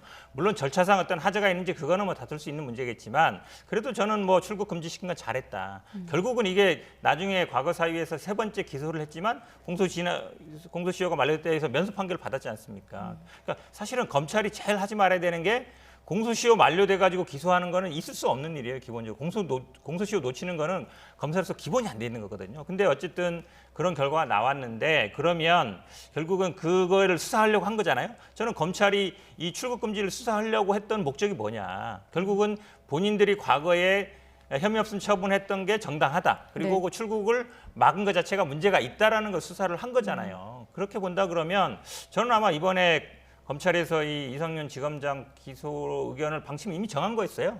저는 아마 수사심의위 하든 안 하든 기소할 거다라는 네. 게 언론에 이미 나왔거든요. 그거 자체가 저는 아마 검찰총장이 되는 건 무조건 맞겠다. 그런 의사가 명백히 실려 있다고 봅니다. 그렇게 본다 그러면 저는 그럼 과연 김학의 출국 금지를 시키지 말았어야 되느냐? 저는 이게 본질적인 질문이라고 보고 거기에 만약에 이성윤 지검장이 그럼 기소했기 때문에 내가 사퇴해야 되겠다. 사퇴해야 된다. 저는 그렇게 생각하지 않습니다. 이건 뭐냐면 본질적으로 제가 누누이 말씀드리지만 그 출국 금지를 과연 하지 말았어야 되느냐. 그 질문이 가장 핵심적인 거라고 봅니다. 사건으로 봐야 된다 이런 말씀이시고요. 그렇죠. 네. 어떻게 생각하세요? 여기 사실 대해서. 김학의 전 차관이 얼마나 나쁜 사람이냐, 큰 잘못을 했느냐는 이 문제의 본질과 관련이 없어요. 그가 무슨 죄를 지었건 간에 우리가 절차적 정당성을 지키면서 수사를 하느냐 마느냐가 민주당에서 부르짖었던 검찰개혁의 핵심인 것이고요. 문제는 그 절차적 정당성이 위법한 방법으로 훼손이 되었고 훼손된 다음에도 이성윤 지검장 같은 경우는 외압을 행사해서 그 절차적 정당성에 대해서 추적하는 후배 검사들의 수사를 막았다는 게 이 문제의 본질인 겁니다. 네. 그 출국 금지의 대상이 김학의이던 또 다른 정치인이던 재벌 2세던 그건 또 다른 별개의 사건이고 이 사건의 본질과는 관련이 없는 거죠. 우리가 미란다 원칙이라고 합니다. 이 범죄자 체포할 때 받을 수 있는 법적인 권리, 변호인 선임할 수 있다 이런 것들 다 고지해 주잖아요. 네. 근데 그 미란다 원칙의 미란다가 정말 흉악한 범죄자였습니다. 그런데 적법하게 이 사람을 체포하고 증거 수집하지 못했기 때문에 풀려나게 되었고요. 그때부터 미란다 원칙이라는 것이 민주국가에서 다 기본적으로 지켜지는 원칙으로 자리 잡게 된 것이잖아요. 마찬가지입니다. 김학의 전 차관 많은 죄를 지은 것으로 지금 조사 결과 드러나고 있고 그에 따른 처벌을 분명히 받아야죠. 하지만 그가 김학의가 아니라 그보다 더 흉악범이라 해도 절차적 정당성을 위배하면서 불법을 쓰면서까지 그 사람을 잡아두거나 체포할 그러한 권리는 검찰이든 어디든 누구에게도 없는 겁니다. 필요하다면 정당성을 일찍 확보하고 수사를 일찍 했어야 되는 부분인 거죠. 네. 이 당연한 권리가 자꾸 그럼 김학의 놓아주는 게 옳은 것이냐, 김학의가 죄 안 지은 것이냐 이 논란으로 번지는 건 우리가 지금 A 이야기를 하고 있는데 B 이야기를 하고 있는 거예요. B 이야기로 가면 김학의 전 차관 전 나쁜 사람이라 생각하고 검찰이 초반에 증거 수집 잘 못하고 좀 봐주기 수사하는 게 있다면 봐주기 수사한 검찰들도 다 감사해서 저는 징계받아야 된다고 생각합니다. 그것과 완전히 별건의 이야기인데 절차적 정당성을 지키는 문제에 대해서만 좀 집중해서 이성윤 지검장의 기소 이야기를 바라봤으면 좋겠습니다. 저도 뭐 절차적 정당성 당연히 지켜야죠. 불법적으로 막으면 안 되잖아요. 근데 지금 문제가 되는 게 뭐 사건 번호를 허위로 적었느냐 이 문제거든요. 내사 번호 없는 번호다 얘기하는데 그게 과연 내사 번호라든지 사건 번호 기재하는 게 그렇게 아주 결정적으로 중요한 거냐? 그건 아니거든요. 결정적인 거는 사실은 출국 금지시켰다는 것이고 사실은 이게 왜 이성윤 지검장만 문제가 되냐면 윤대진 그때 국장 담당 당시에도 이 문제가 됐었어요. 근데 네. 지금 이성윤 지검장이 왜 문제가 되느냐? 이 사람이 검찰총장 후보자가 되고 어찌 보면 중앙지검장이고 현 정부 가까운 사람이기 때문에 계속 문제가 되는 거거든요. 그러면 윤대진 당시의 국장도 문제가 됐어야죠. 그런데 사실은 지금 말씀처럼 이게 수사 당시에 외압을 했느냐 안 했느냐는 의견이 다를 수 있어요. 왜 그러냐면 만약에 예를 들어서 대검 국장이다 그러면 그 수사에 대해서 의견을 제시할 수도 있고 근데 그 의견을 받는 사람은 이게 외압이다 할 수도 있는 거거든요. 그러다 보니까 의견이 갈리는 건데 사실은 만약에 예를 들어서 이 수사라든지 이런 부분에 대해서는요. 상위 부서입니다. 대검 국장은. 상위 부서가 이거에 대해서 지휘를 한다. 지휘를 하는데 본인 수사 담당하는 검사는 난 그렇게 못하겠다 이럴 수 있거든요. 예. 그럼 그게 다 외압이고 직권남용이 되느냐? 그럼 사실 수사 지휘가 불가능해요. 본인의 의사에 반하는 거는. 그러면 예를 들어서 검찰총장도 마찬가지입니다. 밑에서는 이제 기소하지 말라 그랬는데 기소해라라고 할 수 있거든요. 그럼 그게 외압이냐? 이런 문제가 있는 거기 때문에 단순히 지금 수사 심의 결정도 중요하지만 저는 아마 검찰 이 수원지검에서는 이미 기소 의견을 정해놨다고 봐요. 기소할 걸로 이미 놓고 있는 상황에서 예. 왜 하필이면 이성윤 지검장만 이 문제를 삼느냐라는 문제를 제기하는 겁니다. 네, 지금 뭐 자막에도 서울중앙지법에 병합 신청 예정이기 때문에 재판 과정을 한번 또 지켜볼 필요가 있겠습니다. 마지막 주제는 이제 고위공직자 범죄수사처 출범한 지 넉 달이 됐는데 1호 사건이 등록이 됐습니다. 정확히 사건이 2021년 공제 1호 사건 이렇게 돼 있어요. 아까 변호사님께서 사건의 본질을 말씀하셨는데 이 사건도 좀 본질을 좀 알고 넘어가죠? 이게 기본적으로 아마 조영 교육감이 당선되고 나서요. 아마 예. 예전에 해직교사, 정교조 해직교사들이 있는데 이거 채용할 수 있는 권한은 있습니다. 채용 권한이 있는데 그 채용 과정에서 이제 뭐 담당 직원이 반대했는데 지금 나온 것처럼 심의위원회를 바꿔가지고 선정을 했기 때문에 이게 공무원법상 국가공무원법 위반한 거 아니냐 이렇게 아마 고발이 들어갔고 감사원에서 아마 이걸 감사를 해서 조사를 한 것 같습니다. 그래서 이제 경찰에 국가공무원법 위반 문제 있는 것 같다. 국가공무원법이란 기본적으로 절차를 지키게 돼 있거든요. 아니면 뭐 자격이라든지 예를 들어서 뭐 이렇게 해직됐는데 문제가 있지만 예를 들어서 무슨 뭐 징계를 받았거나 이런 사람들이 뭐 채용이 안 되거나 이런 문제들이 있을 수 있어요. 정확한 규정은 한번 봐야 되겠지만, 그러니까 결격 사유가 있는 사람들을 채용한 거 아니냐 이래서 이제 감사를 한 것 같은데 이게 물론 이제 많은 분들이 의아하게 생각하는 게 1번은 뭐냐면 교육감이 들어있어 대상에 들어있긴 들어있어요. 공수처 수사 대상에 대상에 들어있어요. 근데 우리가 이제 공수처를 기본적으로 만든 이유가 고위공직자잖아요. 고위공직자하면 뭐 대통령,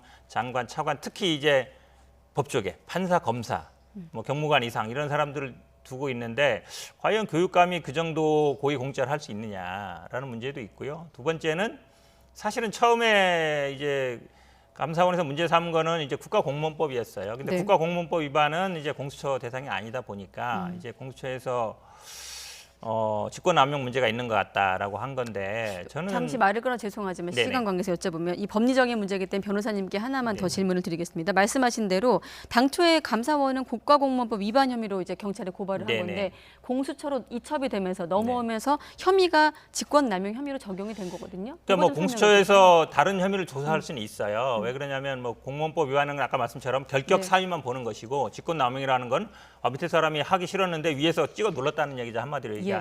그러니까 단순히 결격 문제가 아니라 이거는 어떤 그 처리 과정상의 직권남용 혐의가 있다라고 얘기한 건데 사실은 이제 공수처 저는 사실은 이 김진우 공수처장이 약간 조금 만만한 사건을 선택한 것 같아요. 한마디로 얘기하면. 왜 그러냐면 지금 언론에서는 이 1호 사건을 그냥 수사 그 검사들이 선정했다 그러는데 그걸 믿을 사람이 누가 있겠습니까? 지금 2,000건 이상이 들어왔는데 1호 사건 누가 되냐 모든 언론들이 다 관심 갖고 있었어요. 근데 하필이면 고위공직자는 맞습니다만 그래도 뭐 우리가 원래 공수처를 만들 때 기본적으로 생각했던 고위공직자는 아닌 거 맞고 그다음에 혐의도 우리가 뭐 뇌물이라든지 직권남용 이런 게 주된 거였는데 그것도 아닌 것 같고 그럼 왜 이걸 선정했을까? 저는 어찌 보면 좀 여야 간의 논쟁도 피하고 정치적인 혐의도 피하면서 그냥 쉽게 할 수 있는 사건 한 게 아닌가. 왜 그러냐면 더구나 기소권도 없어요.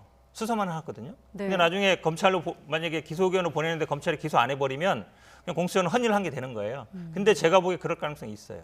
왜 그러냐면 직권남용이 사실은 기소해도 거의 무죄 나오는 게 많거든요. 네. 근데 이런 경우에는 또 권한이 없는 것도 아니에요. 그렇게 본다 그러면 공수처가 헌일할 가능성도 굉장히 많아졌다라고 보입니다. 네, 아무래도 신설 수사기관이기 때문에 이게 어떻게 뿌리 내리는가를 좀 모두가 집중을 하고 있고 그렇다 보니 첫 번째 사건에 상징성이 있던 것 아니겠습니까? 뭐 고민이 없던 건 아니겠지만 변호사님께서는 조금 논쟁을 피하기 위한 조금 만만한 사건 이렇게 표현하셨는데 어떻게 보세요? 근데 여당도 야당도 그러니까 여당 지지층도 야당 지지층도 만족시키지 못하는 참 애매모호한 1호 수사인 것 같습니다. 이를테면 여당 지지층 사이에는 벌써 아니 검사들 비리 지금 잡아내라고 만들어낸 공수처에서 1호 수사로 진보 교육감, 조희연 교육감을 수사한다는 게 말이 되냐?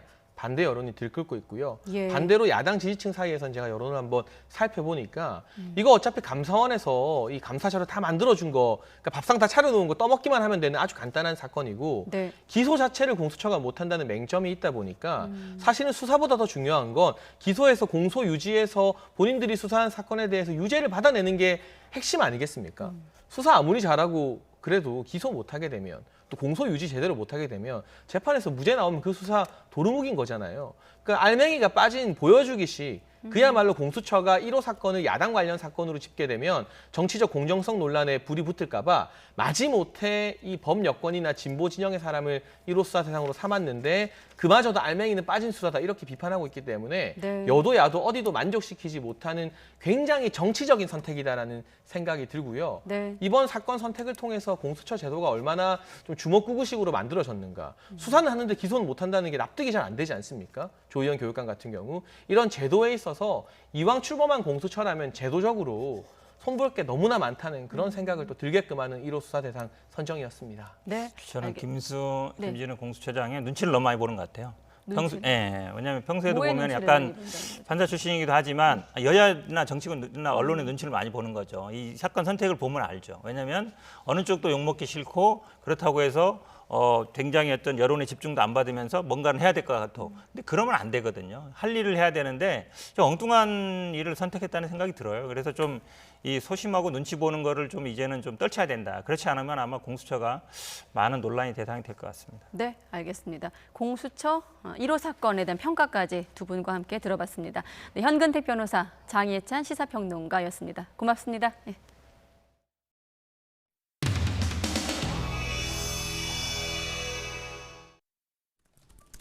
신청서는 아침에 그럼 대구 시당으로 제출하셨나요? 지금 가서 해야 돼. 이거 중앙당에. 중앙에 다 하시고. 아니, 중앙당에 해도 돼. 네. 지금 하러 가시는 거예요? 아니, 내가 뭘 해. 오게 하겠죠.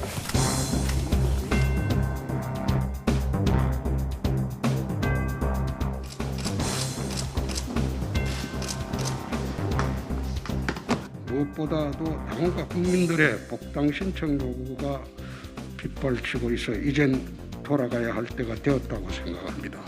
소선 의원들이 의원들의 부당에 대해 반대하는 목소리를 내시는 분들이 계시는데 일부죠.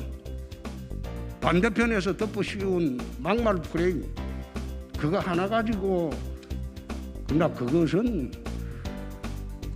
저는 대세가 아니라고. 홍준표 전 그 대표께서 새로운 역할을 한번 자임하고 계셨지만 아무리 그 소금이라고 하더라도 시간이 오래되면은 그게 곰팡이가 쓸지 않겠습니까? 너무 정치 예전부터 오래 하신 것 같습니다. 그래서 이제는 좀 쉬셔도 될 것 같습니다. 내가 더 이상 상대 안 하겠습니다. 왜 그런가 하면 식사도 두 분 하면서 좋은 이야기 서로 많이 했어요. 근데 갑자기 돌변해서 그래 하니까 야 좀 의둥절하죠. 선배를 물어 뜯는다고 해서 정치판에서 자기가 올라가는 게 아니에요. 오늘 하루 열심을 국민들과 대화합, 대통합이 필요하다는 그런 원칙을 가지고 있다는 말씀만 드리겠습니다. 그게 무슨 그런 건전한 논쟁이 아니고 조금 험한 것 같아서 제가 언급 안 하는 게 좋을 것 같습니다. 반대하는 혹은 그런 여론이 막말 프레임 요거 때문이라고 보시는 거죠? 나는 그것 때문이라기보다도 특정 계파의 이중 플레이라고. 어떤 계파인지 조금만 더 구체적으로 말씀해 주실 수 있을까요?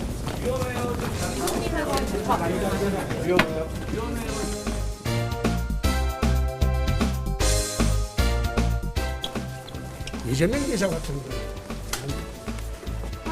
과연 그런 리더십이 대한민국에서 다시 받아들여진다면 이 나라는 베네수엘라 자기가 저지른 그런 양아치짓은 더 이상 하지 말아야 됩니다. 근데 그런 사람이 대통령이 되려면 무슨 양아치짓, 망나니짓 한 거 그것부터 무릎 꿇고 사죄를 하고 시작을 해야. 쌍욕을 한 사람은 아무 말도 안 하고 있더라고. 나는 그게 이해가 안 되는 게 나는 막말을 한 바도 없는데 그걸 기다만 나보고 막말했다고 전부 나서서 드루킹까지 시작해서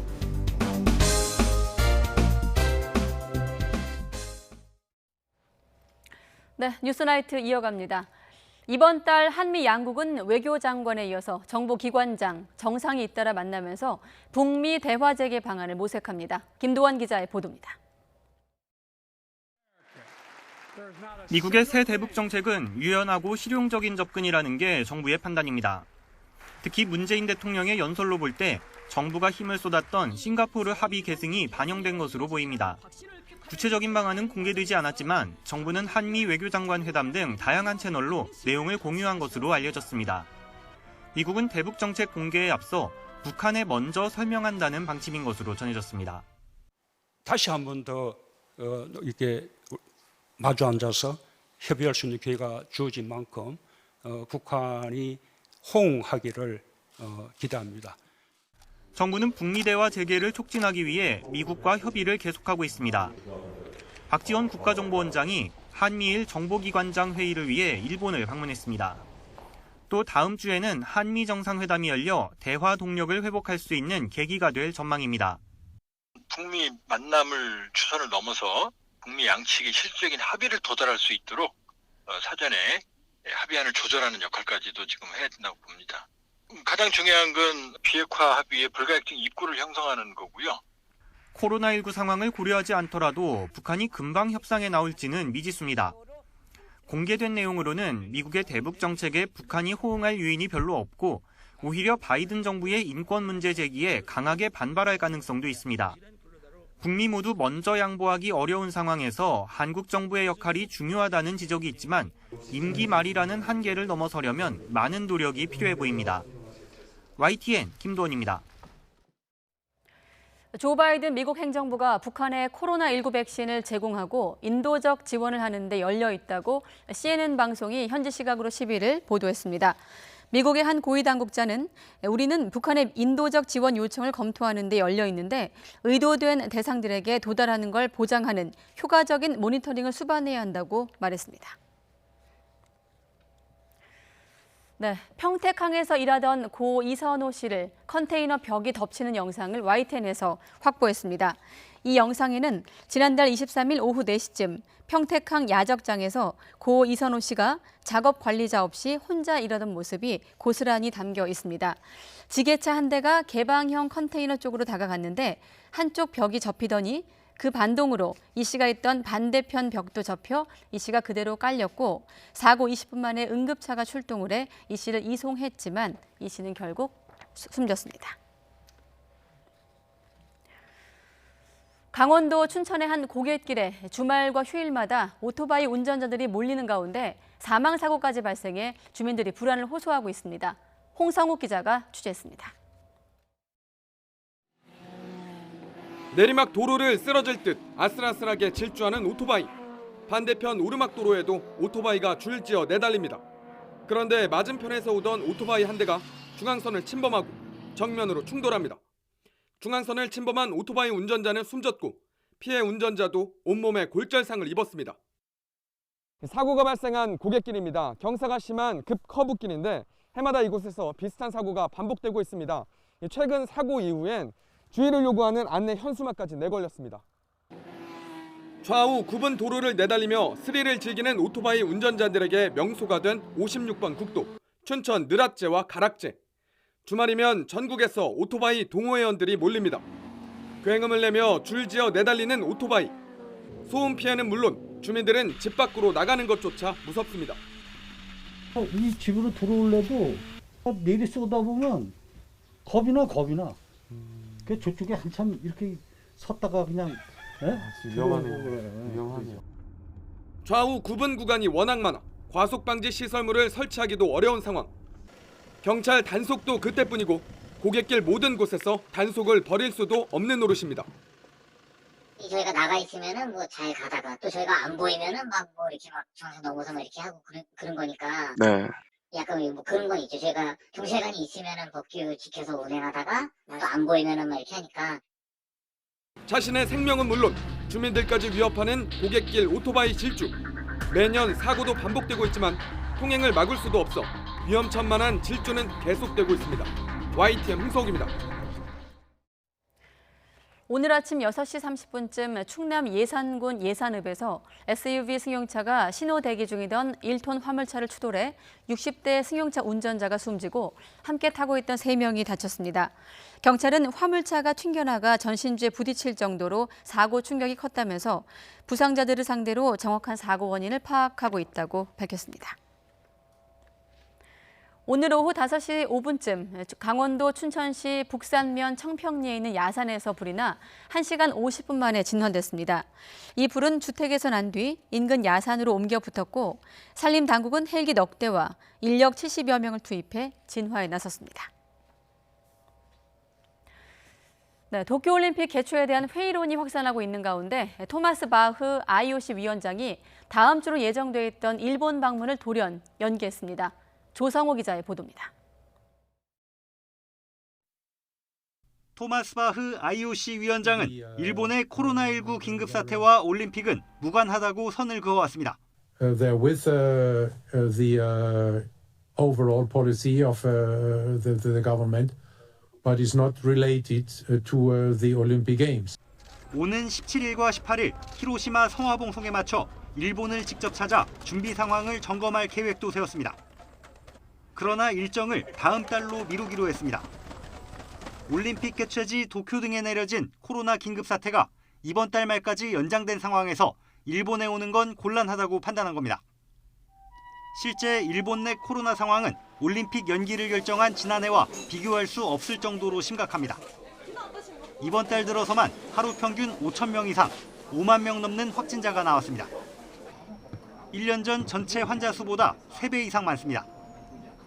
불안이 커질수록 올림픽을 바라보는 시선도 곱지 않습니다. 지난 주말 여론조사에선 일본인 10명 가운데 6명이 올림픽을 취소해야 한다고 답했습니다. 취소 여론이 50%를 넘은 건 처음입니다. 최고 스포츠 스타들도 부정 여론에 힘을 보탰습니다. 이탈리아에서 열리는 대회에 출전하고 있는 여자 테니스 세계 2위 오사카 나오미가 논의가 필요한 시점이라며 불씨를 댕겼습니다. I feel like if it's putting people at risk and if it's making people very uncomfortable, then it definitely should be a discussion, which I think it is. 남자 톱 랭커인 니시코리 게이도 회의적인 반응을 보였습니다. This is not like, 100 people like these tournaments, it's 10,000 people in a village and playing a tournament. So I don't think it's easy. 2012년 런던 올림픽 금메달리스트 세리나 윌리엄스도 딸과 동행할 수 없다면 올림픽에 나서지 않겠다고 했습니다.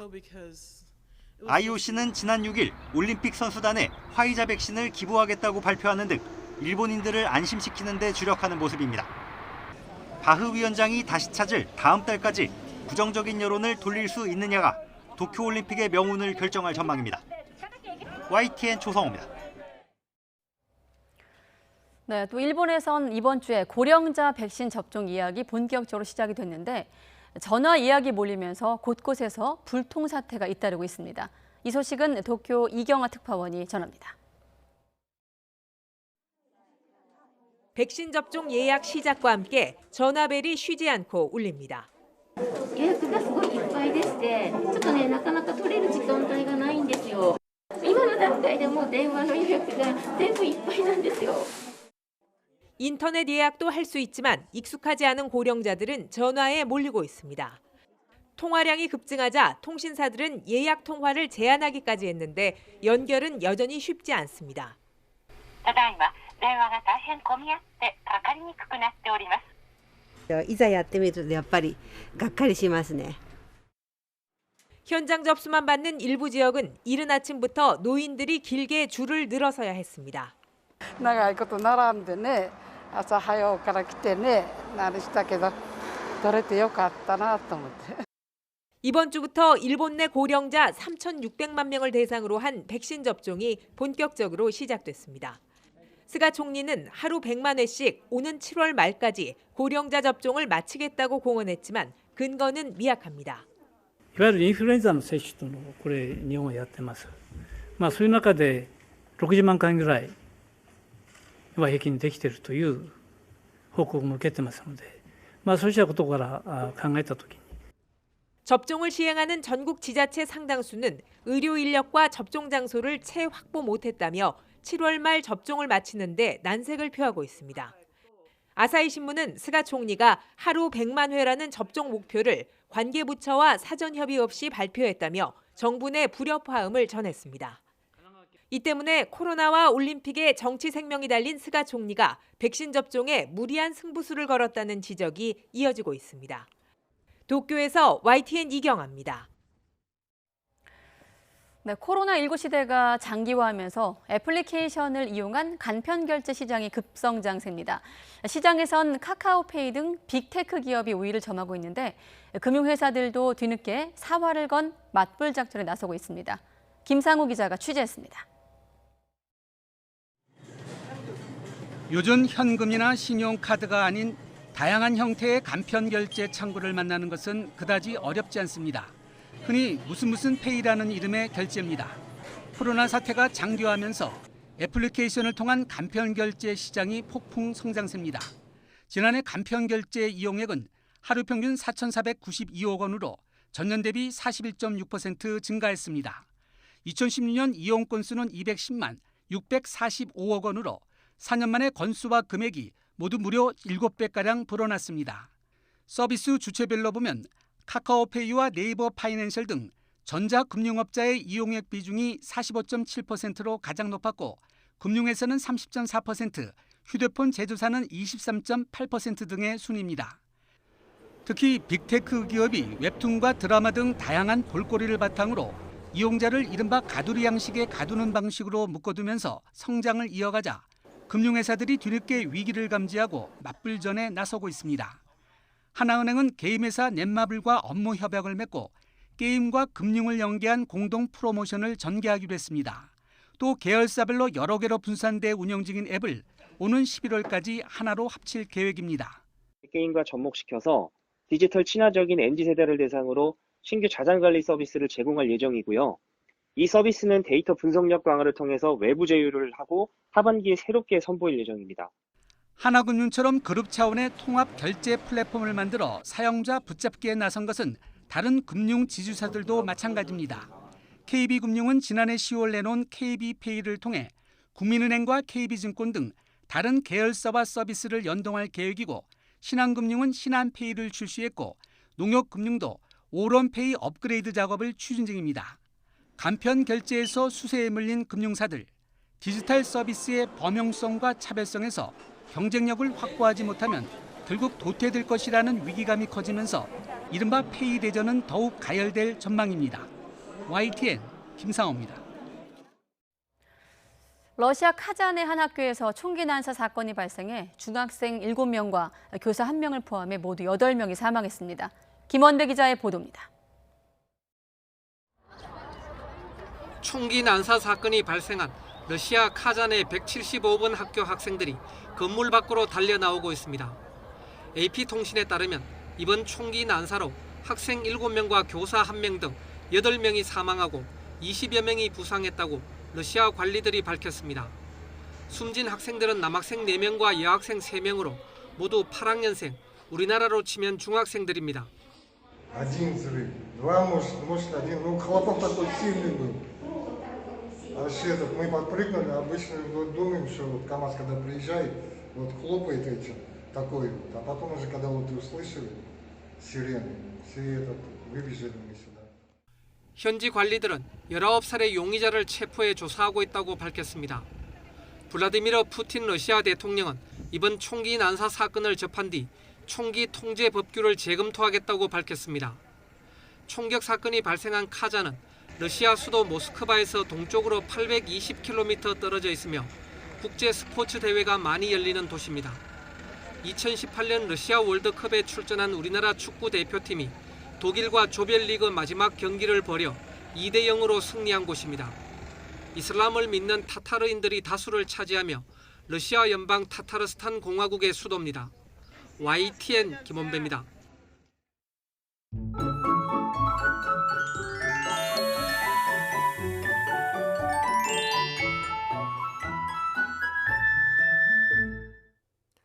오늘 수도권과 영서지방은 반소매 옷차림이 어울리는 날씨였습니다.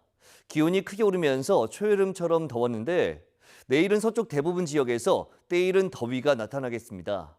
우선 내일 서울 아침 기온이 15도, 대전 13도, 광주 16도, 부산 15도로 아침에는 다소 쌀쌀하겠지만 한낮에는 서울 기온이 27도, 대전 27도, 광주 29도까지 오르는 등 오늘보다 1도에서 7도가량 높아 더 덥겠습니다.